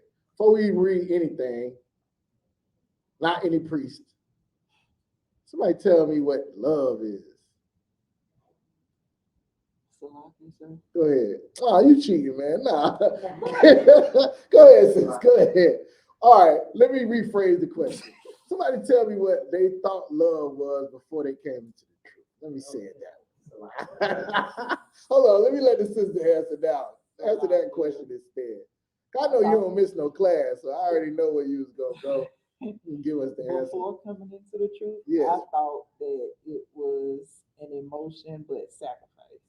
Like if sacrifice, that's good. That's close. Sacrifice, you can show love by sacrificing. That's my thought. Okay, anybody else? Go ahead. I thought it was candy and balloons. Oh, you mean Valentine's Day? That's love. Teddy bears. Birthdays. Yeah, go ahead. Happy wife. Happy wife, happy life. That's real love. You can't make her happy, you don't love her. Oh, okay. Well, all right. Let's read 1 John 5 and 3. Let's see what the Bible says about that. Anybody? Come. Mm-hmm. 1 John chapter 5, verse 3. For this is the love of God, that we keep his commandments. That we do what? Keep his commandments. Wait a minute. This is the New Testament, right? It talks about Christ and all of this other stuff and everything going on. But it says, this is the love of God, that we keep his commandments. Keep going. Come. And his commandments are not grievous. What that mean? I mean, it's not nothing too hard that you can't do. Is it hard to not sleep with somebody else's wife? Is that hard? It was for me for a minute. I'm just messing around. Nah. Is it hard? Is it hard to not eat what the Lord said? Don't eat. Is it hard? It is hard if you are carnal. If you are caught up in your own lust and your own desires. But when you understand that something as small as denying yourself would please the Lord, then it becomes easy. You mean to tell me I can make I can get, you know how people say I'm plugged in? I can be plugged in with the creator of heaven and earth just by this love, this right here, just by not doing that. Man, please. Are you serious? You know what? As much as I love the sweet, sweet Sheba, I'll never touch it again. You know why? Because that makes the Lord happy. Man, that's easy right there. That's light work. That's light work. Go ahead, Up. Oh, it's like I'm just going to go back to, well, it's hard in Esau's kingdom to keep long, dietary long, because everything just about has pork. Yeah, the air y'all breathing got pork in it. I don't know if y'all knew it. Y'all can look it up. No, I'm just joking. But it's almost at that point. I mean, we talk about candy, toothpaste, anything you think don't got pork. It can say beef sausage on it. Beef sausage is wrapped in pork right now. They're not gonna tell you. Yeah, and you're gonna find out 5 years later, like, Hey, I ain't ate no pork. I swore I ain't ate no pork in 10 years. Somebody was like, man, you eat that candy? Man, that candy got pork in it. I'm like, man, please. Go ahead. No, I don't want you to tell me nothing else that got pork in it. No, listen, I don't want to hear it. I don't want to hear it. Tell me another time I'm going to Popeyes and I leave here and chicken don't got no pork in it. Listen, I don't want to talk about it. This is Shemaiah. We'll talk about it later. Take it to the council. Listen. Anyways, my point is, it only becomes grievous when you, like what the brother is bringing out in your surroundings. You know what I'm saying? Like we was just talking about this. I was talking about this with some people on Clubhouse. How now it's like almost like y'all gonna have to bear with me. It's almost like a woman being a virgin is an alien. Especially like a grown woman. It's an alien. You ain't finna come across that. Where are you going to find that at? However, when we was talking about marriage, when they would bring the sheets to the father, so on and so forth, right? This was normal Israelite culture, right? I told one of my cousins, she was about 15, I was like, you have sex with a man, you gotta stay with him for the rest of your life. She was like, no, I don't. Like, what's wrong with you? Where are you getting this information from? She ain't got to stay with nobody. You do whatever you want. It's going to be grievous when you are under. The scripture is precept, precept, precept, precept. Let me get a precept.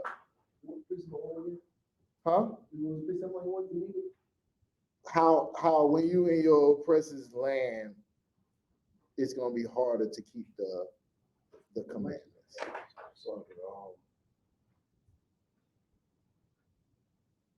I'm saying the oppressor's land, but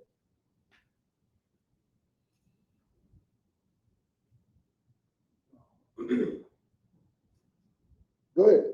Proverbs 29:2. Let me hear it. Is when they are righteous and that's it. That's it. Go ahead. Read it one more time. Tell them where you at. This is Proverbs 29:2. When the righteous are in authority, the people rejoice. But when the wicked bear rule, the people mourn. Why are the people mourning? Why are the people mourning? Because they're not pleasing the Lord. That's what we're talking about. They're not operating in the love of the Most High. We just got that in 1 John chapter 5 and 3. Let's go to 1 John chapter 4. Verse 18. No. Is that 18? Yeah, 18. Go ahead. 1 John chapter 4, verse 18. There is no fear in love, but perfect love casteth out fear. Let me ask you this. Based on what we just read in 1 John 5 and 3, where it says this is love to the Most High, obedience, keeping his commandments. What is this talking about where it says there is no fear in love, but perfect love casteth out fear?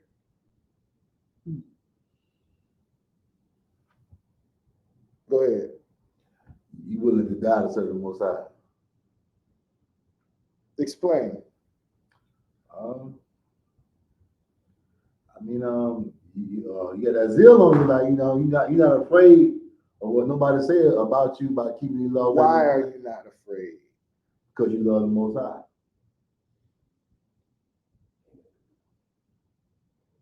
That ain't where I was at with it.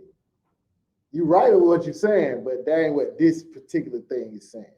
Go ahead, Kyle. Is it a precept? 2 Timothy 1:7? Nah, no. Before you give me the precept, explain what it's talking about. Then you can tell me that. Matter of fact, go ahead. What you had? Let me see what you had. 2 Timothy 1:7. For the Most High have not given us the spirit of fear, but the power of love and of a sound mind. So if I had to bring it back to that. All right, yeah, now break it down. Go back to what we were saying, 1 John 4 and 18. There is no fear in love. Because that scripture is told us he didn't give us a spirit of fear. So when you follow these laws, statutes, commandments, they give you strength. So if I keep breaking it down. Why are you not afraid? I think that's a Lord is better with way you. to ask the question. The Lord is with you when you keep his laws, statutes, commandments. That's it right there. That's it. You hear all the songs Christians be singing, no weapon formed against me. None of all that other stuff. What? Now we know all things come good to those who love the Lord, right? And do his will. All that's in the Bible. That's one of the few things that Christians are quoting that's actually there. It is. To do what the Lord says, what are you afraid of? I mean, once they told me, you know what I'm saying, I can come back. Like, now I ain't even afraid to die. Like, think about this for a second, right? The greatest man that ever walked the earth, they hungry. They hungry. He ain't do nothing wrong. And the Lord exalted him because he was obedient unto them. Where now he has the opportunity to be the king and sit on the throne in the Lord's kingdom because of his obedience. So now I gotta worry about it. Like, you know what I'm saying? I was in the streets, I get robbed or something, they kick in the door, take all the keys, whatever. You die a dishonorable death. Man come home, you sleep with his wife, he kill you. You died a dishonorable death. But when you keep serving the Lord, you keeping the law, statutes, and commandments, whatever happens to you, you are honorable before God. That's the greatest way I can leave out of here, man. Y'all don't know who I used to be, but I do. You understand? So the point is, now that you're serving God and doing what he's saying to do, what would you be afraid of? Nothing. You ain't got nothing. Perfect love. What was love? Perfect obedience casteth out fear. Who was reading?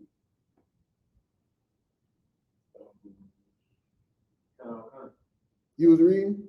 Keep reading after that colon.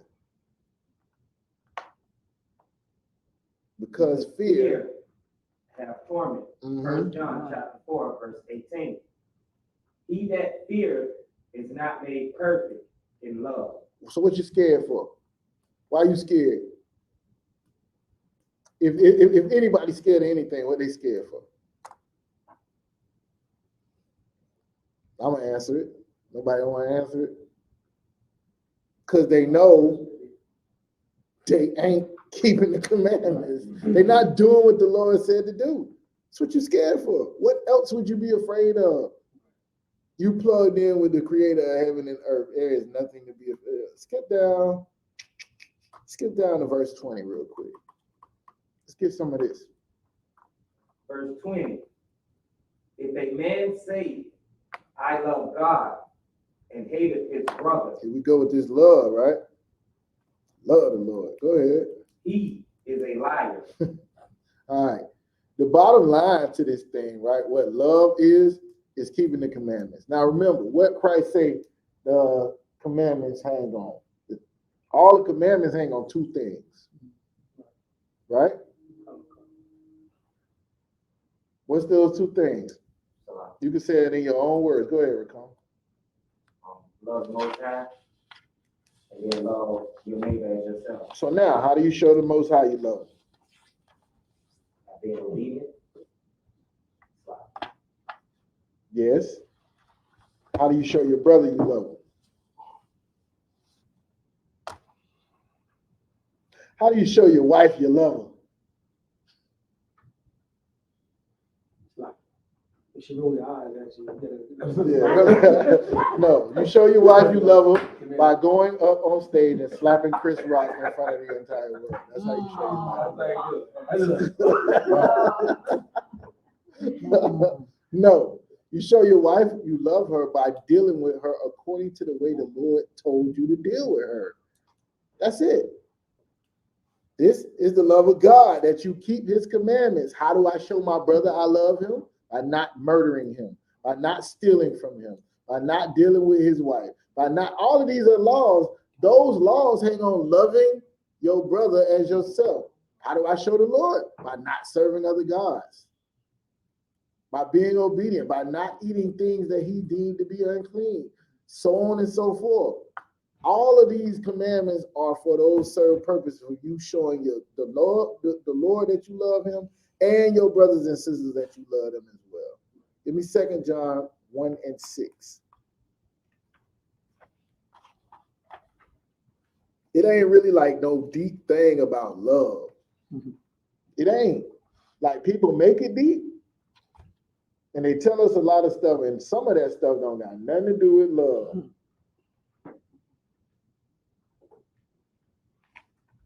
Let me get this out of the way. The Lord ain't told me I got to give you your way all the time. Salaki.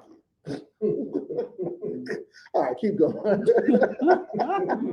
Just random. Somebody may watch the video later, you know what I'm saying? Somebody need it. Good. Anybody got it? Go ahead. 2 John chapter 1, verse 6. And this is love, that we walk after his commandments.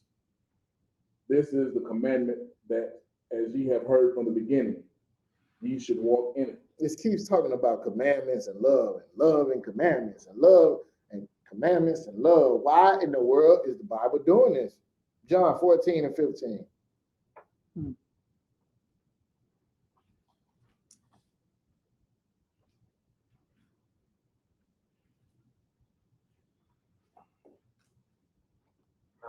Go ahead. John chapter 14. What color is this written in your Bible? It's like red. It's written in red. Go ahead. This is Christ speaking. John 14, verse 15. If ye love me, keep my commandments. It ain't talking about pastor appreciation. It ain't talking about Bible study. It ain't talking about fixing food for the church. It ain't talking about giving to the homeless. It ain't talking about none of that. It keep talking about one thing and one thing only, is coupling with this, right? Y'all understand where I'm going at, right? Give me verse 23 of that same one. John 14 and 23. Jesus answered and said unto him, if a man love me, he will keep my words, and my Father will love him. A trooper recall. What's that first word in verse 23? It's like you want me to read it as I see it, or I want you to read it like you're a trooper in the Israelite School of Universal Practical Knowledge. John chapter 14, verse 23. And Yahweh shall answer the what? And said unto him, if a man love me, he will keep my words, and my Father will love him, and we will come unto him and make our abode with him. Mm-hmm. Keep going. He that loveth me not keepeth not my saying. Okay. How do you show Christ? You say you love Christ. How do you show him? One second. We'll lean over to this side of the table. Anybody? Keeping his commandments. Yes. Read verse 23 again. It's Christ now. Yahweh shall answer and said unto him, if a man love me, he will keep my words. Okay. Now, you said his commandments. The reason why I wanted to say in his words is because now you have 2.5 billion? I think it's 2.5 billion with a B Christians on the earth. Word Christian means follower of Christ. Here's the problem. They don't do nothing Christ said to do. No. Let's go to 1 John 2 and 5 real quick. 1 John 2 and 5. Love and hate. I thought I pulled this earlier. There's so many in 1 John. Oh, we did 6. Okay. Yeah, we did 1 John. No, that was 2 John. That wasn't even 1 John. 1 John 2 and 3. Yeah, let's start there. You got it, Kaz? 1 John 2 and 8. 2 and 3. 2 and 3. It's like. And hereby we know that we know him if we keep his commandments. Yep. You got a personal relationship with the Lord? That's how you know him. That's how we know if you know him, right? If you keep his commandments. Keep going. Verse 4. He that saith, I know him, and keepeth not his commandments. Stop right there. He that saith, I know him, and keepeth not his commandments. You a Christian. You a follower of Christ, but you don't do nothing Christ said to do, right? He that saith, I know him, and let's go with the dietary law. That's easy. He that saith, I know him, and don't eat what the Lord told you to eat, right? Or, I don't know. He that saith, I know him. Give me another one, young. A common one outside of the dietary law. Go ahead, Recall. He that say that he love Christ, but then turn up on December 25th, like Ooh. his birthday. Oh, okay. Celebrate Jesus' birthday. And you want to give for Jesus' birthday. Never mind. Anyway, he that saith, I know him, and keepeth not his commandments, what does the Bible say about it? Is a liar. Is a what? A liar. What'd you say about my mama? A liar. Oh, okay. All right. Y'all understand, right? Keep reading. And the truth is not in him. And they not in the truth either. The truth ain't in them, and they ain't in the truth. Keep going. Now come verse 5.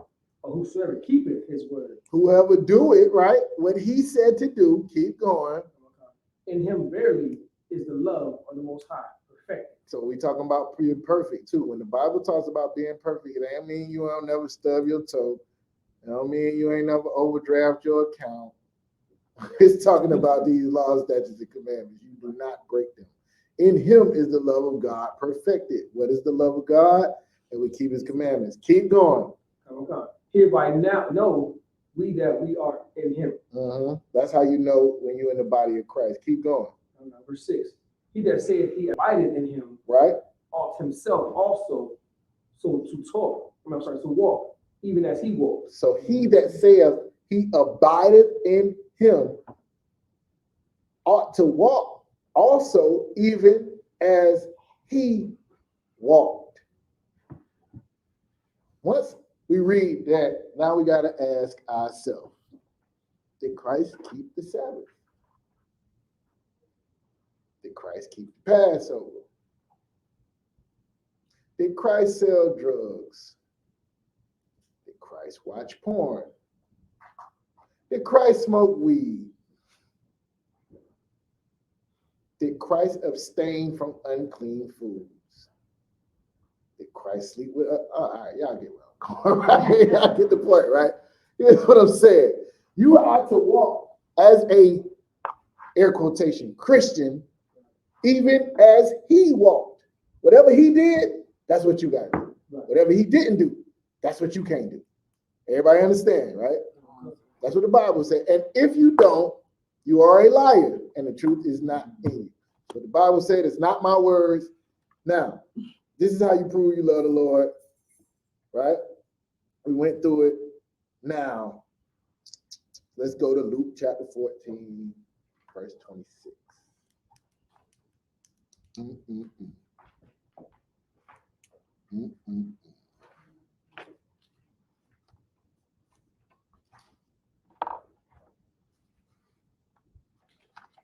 Anybody? Got it, Recall? All right. Anybody got it? Luke 14:26. If any man come to me and hate not his father. And do what? Hate not his father. Wait a minute, you ain't supposed to hate nobody. Go ahead. And mother. Yeah. And wife. And children. And brethren. And sisters. Yea, and his own life also. That's the important part. Read that part again. Ye and his own life also. And his own life also. Go ahead. He cannot be my disciple. That is the key to this scripture right here. Now, what does this mean? This means when you leave out of here, you should go to your mama's house, walk in there and say, I hate all y'all, and walk out. That's what that means? No, that's not what it means. Oh, that's what I got from it. Somebody break it down for me. Anybody? No? Go ahead. Today when I was doing Bible study, my mom called her and she was eating crawfish. So of course I gave her the spill about the dietary laws, and she was, that's a form of hating your mom and what she's doing, and loving her by. That's absolutely right. But if I could, if you don't mind, leave your mom alone. She don't want to hear that. She in the truth. She not in the truth. Your mama, listen, you just be a light to your mama and you separate yourself from that. Just go over there cut your mama. You know what I'm saying? You can tell her if you feel like that's what you want to do.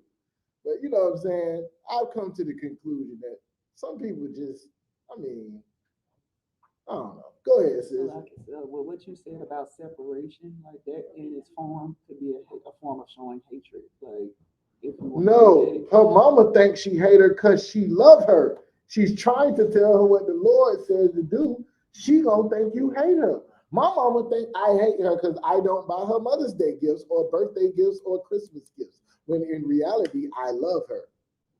My mom don't think I hate her. Oh, okay. All right. Well, she just started doing this. I'm like, see, she thinks you hate her. That girl going there.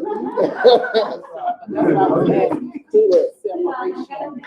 When it comes to like us, like hatred, could that be a form of like hate from a spiritual standpoint, not necessarily like actually hating someone? Yeah, it's relative.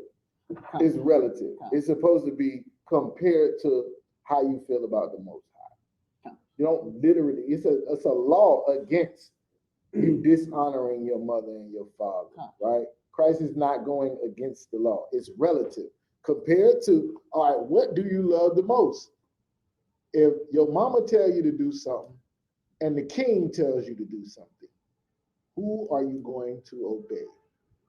Yeah, go ahead. Who are you going to obey? The king or your mama?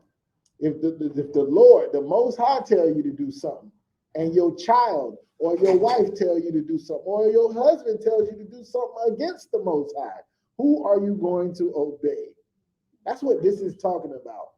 In relation to the Most High and our King Yahushua, that's what it's talking about.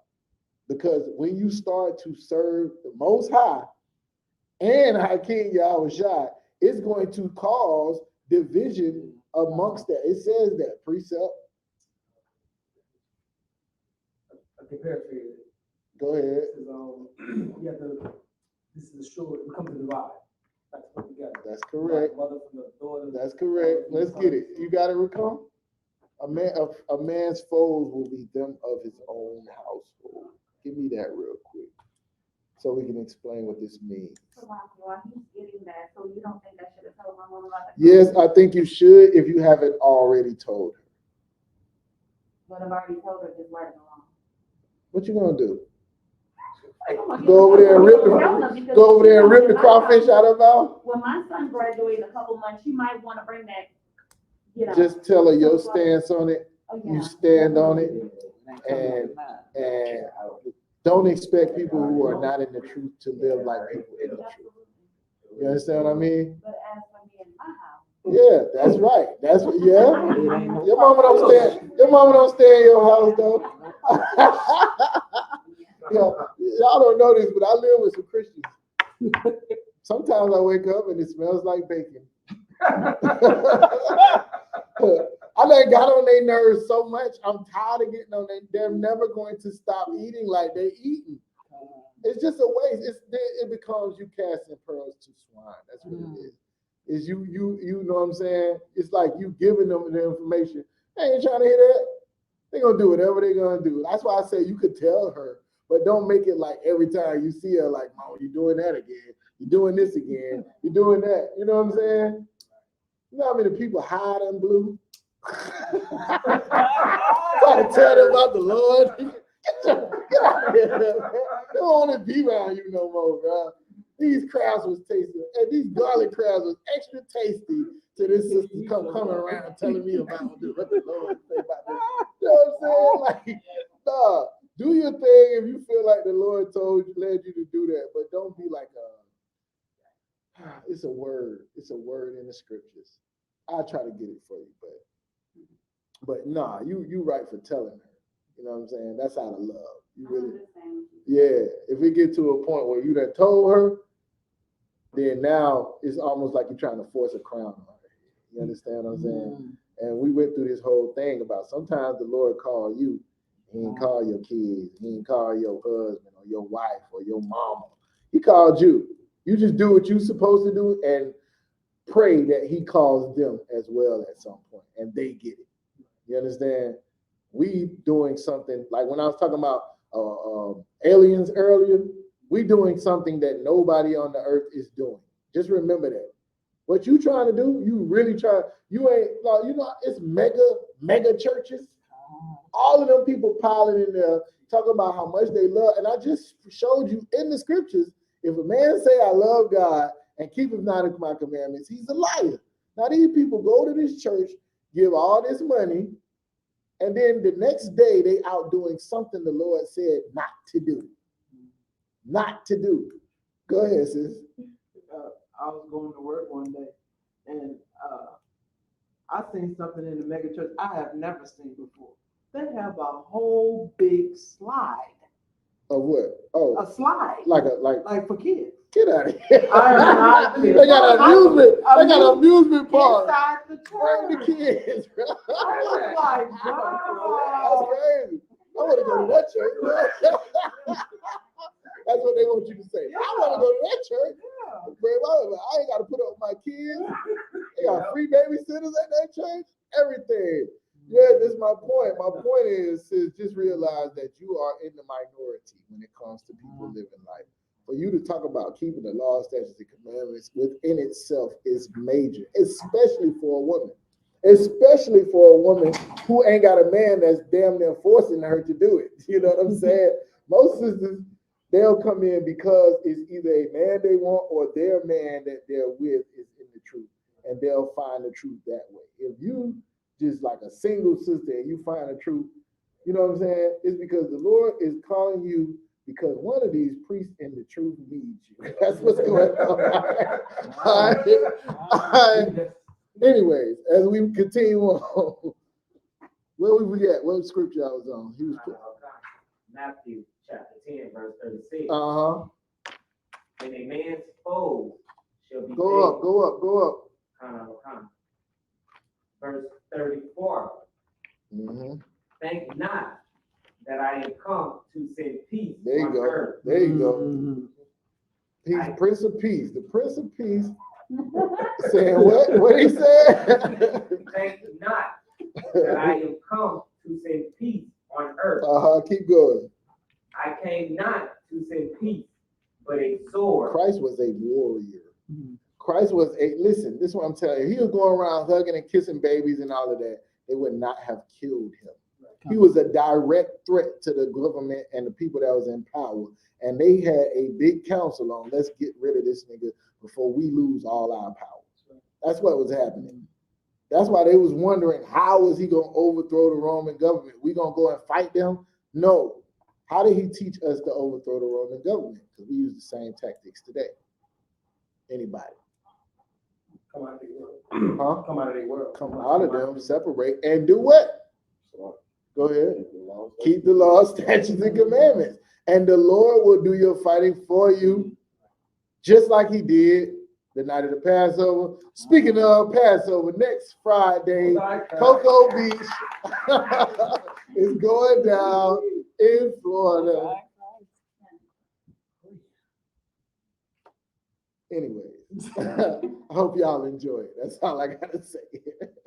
Anyways, keep reading. Verse 35. For I am come to set a man at variance. At what? At variance. What's that word at variance means? At variance. You got some smart people in the room. What you was about to say? Conflict. What do we do in the truth if we don't know what a word means? Go ahead, you got it. The fact. Tell me where you're getting it from. New Oxford Dictionary. All right, cool. Variance. the fact or quality of being different, divergent, or inconsistent. I have come to set a person at difference, at variance, inconsistent. What's the other words? Go ahead. Divergent. Diverse, meaning different. Go ahead. All right, we'll go back to the scripture and read it. Verse 35. For I am come to set a man at variance against his father, and the daughter against her mother, and the daughter-in-law against her mother. I told y'all a story about my daddy, right? I was telling him about the truth. I told y'all that story. No, I didn't. I was telling my daddy about the truth. And he was like, yo, so son, come and tell my wife about the organization you in. Right? So I started telling him, yeah, we teach that, black people are the children of God and this, that, or the other, and things that we learned in the church is not all true. He's like, no. Tell him the good part. You know what I'm saying? I was like, what are you talking about? So I keep going, yeah, we believe that, the outshine the spirit of brotherhood. Nah, son, tell him the good part. What was he talking about? That's what he was talking about. So she was like, oh, that's interesting. So I some kind of way we got on it where I avoided telling her the good part, right? So he's like, no, tell her the good part. Anyway, she was listening. She's like, this sounds interesting. Some kind of way we got to the point about smoking. And they both was like, oh, you can't smoke? You ain't got to tell me no more. Like, they was ready to join the truth till you found out you could not smoke, right? There's a difference between me and them. You know why? Because I would take a bet that my daddy has not smoked more than me in his life. But I was willing to say, if the Lord say this, I cannot. You understand? I say it all the time. I got this from Cat, right? Like certain things that we deem to be delicious, that taste very good, that we love to do. We are willing to stop doing it for God is not something Christians are willing to do. Y'all understand? They love Jesus, but they don't love him that much. Not more than the Jenkins rib sandwich. They love a Jenkins rib sandwich, a Jerome Brown rib sandwich more than they love the Lord. That's just what it is. That's what it is. Salakia. That's what it is. They love the Lord, but not more than the lust and desires of their own self. To stop doing what they love to do is weird. You are a weirdo. Every last one of y'all. What in the world are y'all doing? Strip club open, the trap open, everything is open where you can go and have whatever lust and desire you want. Y'all sitting in here learning about God. Y'all, it's weird. Y'all weirdos. What's wrong with y'all? Have fun. YOLO. My point in bringing that out is there is a variance, a difference between y'all and normal people. Normal people get mad at their husband and then they go see their side nigga. That's normal behavior. Normal people have sex with a woman and throw her away and never call her again. That's normal people.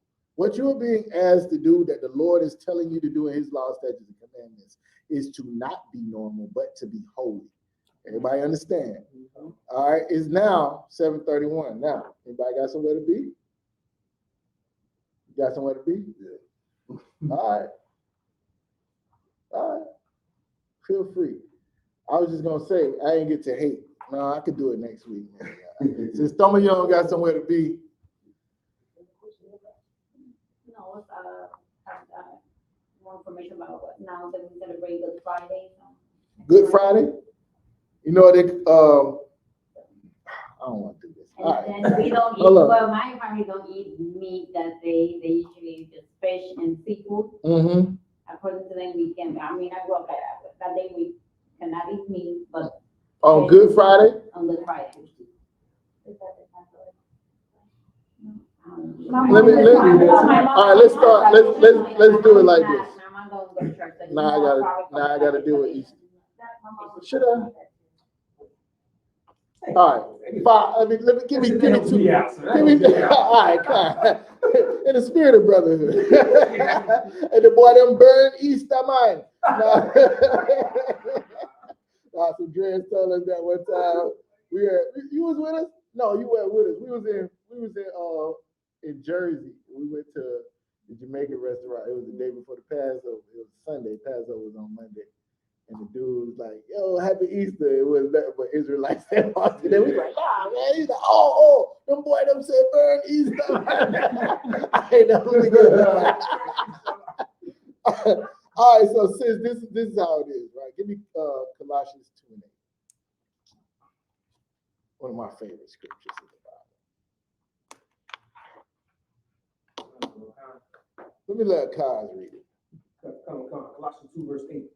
Beware, lest any man spoil you through philosophy and vain deceit, after the traditions of men. Stop. Beware. He's telling you to be aware, like watch, be on the lookout. You know what I'm saying? Lest any man spoil you. What does it mean to be spoiled? Go ahead. Sure. That's a word you would use. What's another word? Spoil. If something's spoiled in your refrigerator, what does it mean? Go ahead. It's wasted, sour, no good. Make it simple. Something is spoiled in your refrigerator. What does that mean? Why are you throwing it out? Go ahead. It's no good. It ain't no good. Beware lest somebody make you, but you ain't no good through philosophy and deceit. What's deceit? I'm walking slow. Go ahead, sis. Deceit. Somebody deceitful. What are they? Go ahead. Deceit, concealing, or not telling someone the truth. Did you look it up? Oh, you remember that in that manner? I would have just said lying. You know what I'm saying? Go ahead, Akal. You were looking it up? Yeah, go ahead. What's the name again? Hey Google, definition of deceit. The action or practice of deceiving someone by concealing or misrepresenting. That's why I asked, because I knew the definition, and he was almost spot on with how he said it. That's why I was like, did you look it up? Concealing something or lying, anyways, through philosophy and deceit, right? Beware, keep your eyes open, lest somebody will make you no good through philosophy and lying or concealing something, right? Keep going. After the traditions of men. After the traditions of what? Of men. The traditions of God. Men. The traditions of men. There are certain things you go through and like when the Pharisees was talking to Christ about washing his hands, right? Our customs as Israelites was to be clean. Our custom was to wash. There was nothing wrong with them telling him to wash. Here's the problem. They tried to make it the Lord's law that you had to do that. You understand? That's different. You can't make up no laws. Where is there no law, there is no sin. So now if I start telling you sinning because you can't wear yellow to class, that's a sin. Now I'm lying on the Most High. Because he ain't said that. Now I might just not like yellow, which I can not like yellow if I want to. But I can't tell you that the Lord don't like yellow unless I can back it up with the scriptures. Now, Good Friday, where is that in the Bible? Through the traditions of men. Keep reading. I'll give y'all a chance to find. After the rudiments of the world. And not after Yahweh. And not after Christ. Some of the stuff they taught us to do, like Christmas, right? Christmas, that's Jesus' birthday. Easter, that's the resurrection. These are the traditions of men. These are the rudiments of the world. It has nothing to do with Christ at all. At all. These are the things we was taught that we supposed to do to show that we love Christ, right? But When we just read Christ's own words, he said, how do you show him you love him? By keeping his words. Christ didn't tell us. Go ahead. The rudiments, I have to study those. The rudiments of the world are elementary religious teachings coming of the world system, is what it says. You can use that for that. I'll be careful with that because sometimes they inject certain stuff in there that goes along with Christian doctrine, and it don't necessarily be like, for instance, in this Zondervan we use, Zondervan wasn't in the truth, right? Some of the stuff we use is going to be right on, but if I look up Trinity, it's going to pretend like it's in the Bible. Mm-hmm. Virgin birth, it's going to pretend like it's in the Bible. So you could look at the commentary if it can help you in a way, but I would be careful with it. That's all I would say. Yeah, but that one was on what you just read. Elementary religion. That's what it said, right? Of the coming of the world system. That's kind of heavy. That's deep. I wouldn't have said it like that, but yeah, it's the same thing. It's making up a religion based on something that's not in the Bible. And that's what you have. All these different doctrines, that's where they come from. All the different churches. One say you can't wear earrings. One say a woman can't wear makeup. One say a woman can't wear pants. One say a man can't do this. One say, you know what I'm saying? They all come from things that are not in the Bible nowhere. Or a misunderstanding of things that are in the Bible. Once you understand the truth will make you free. You don't have to do that on Good Friday no more. You don't have to celebrate Easter no more. Now, it's like me now, right?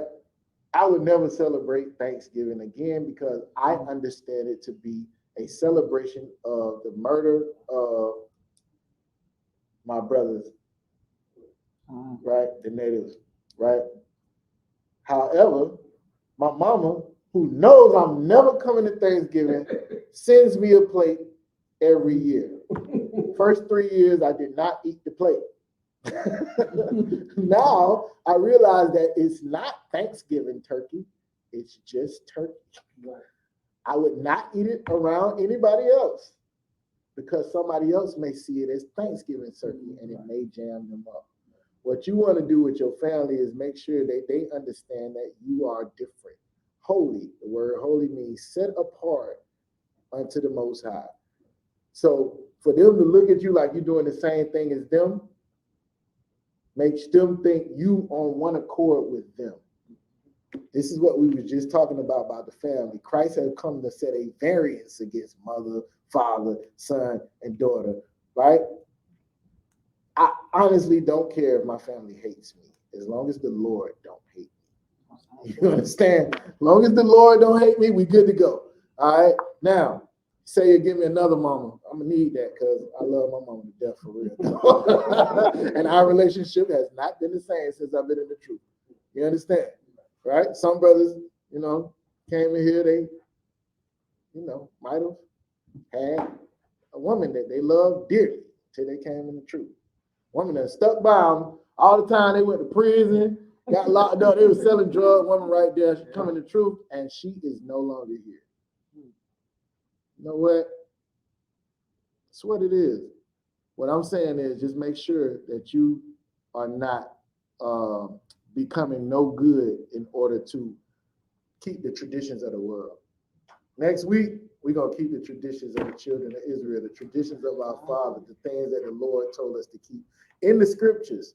And nobody can argue with the scriptures and say, all right, show me Easter in the scriptures and I'll show you the Passover. All right? Show me Good Friday. Here's another thing, just to throw this out there.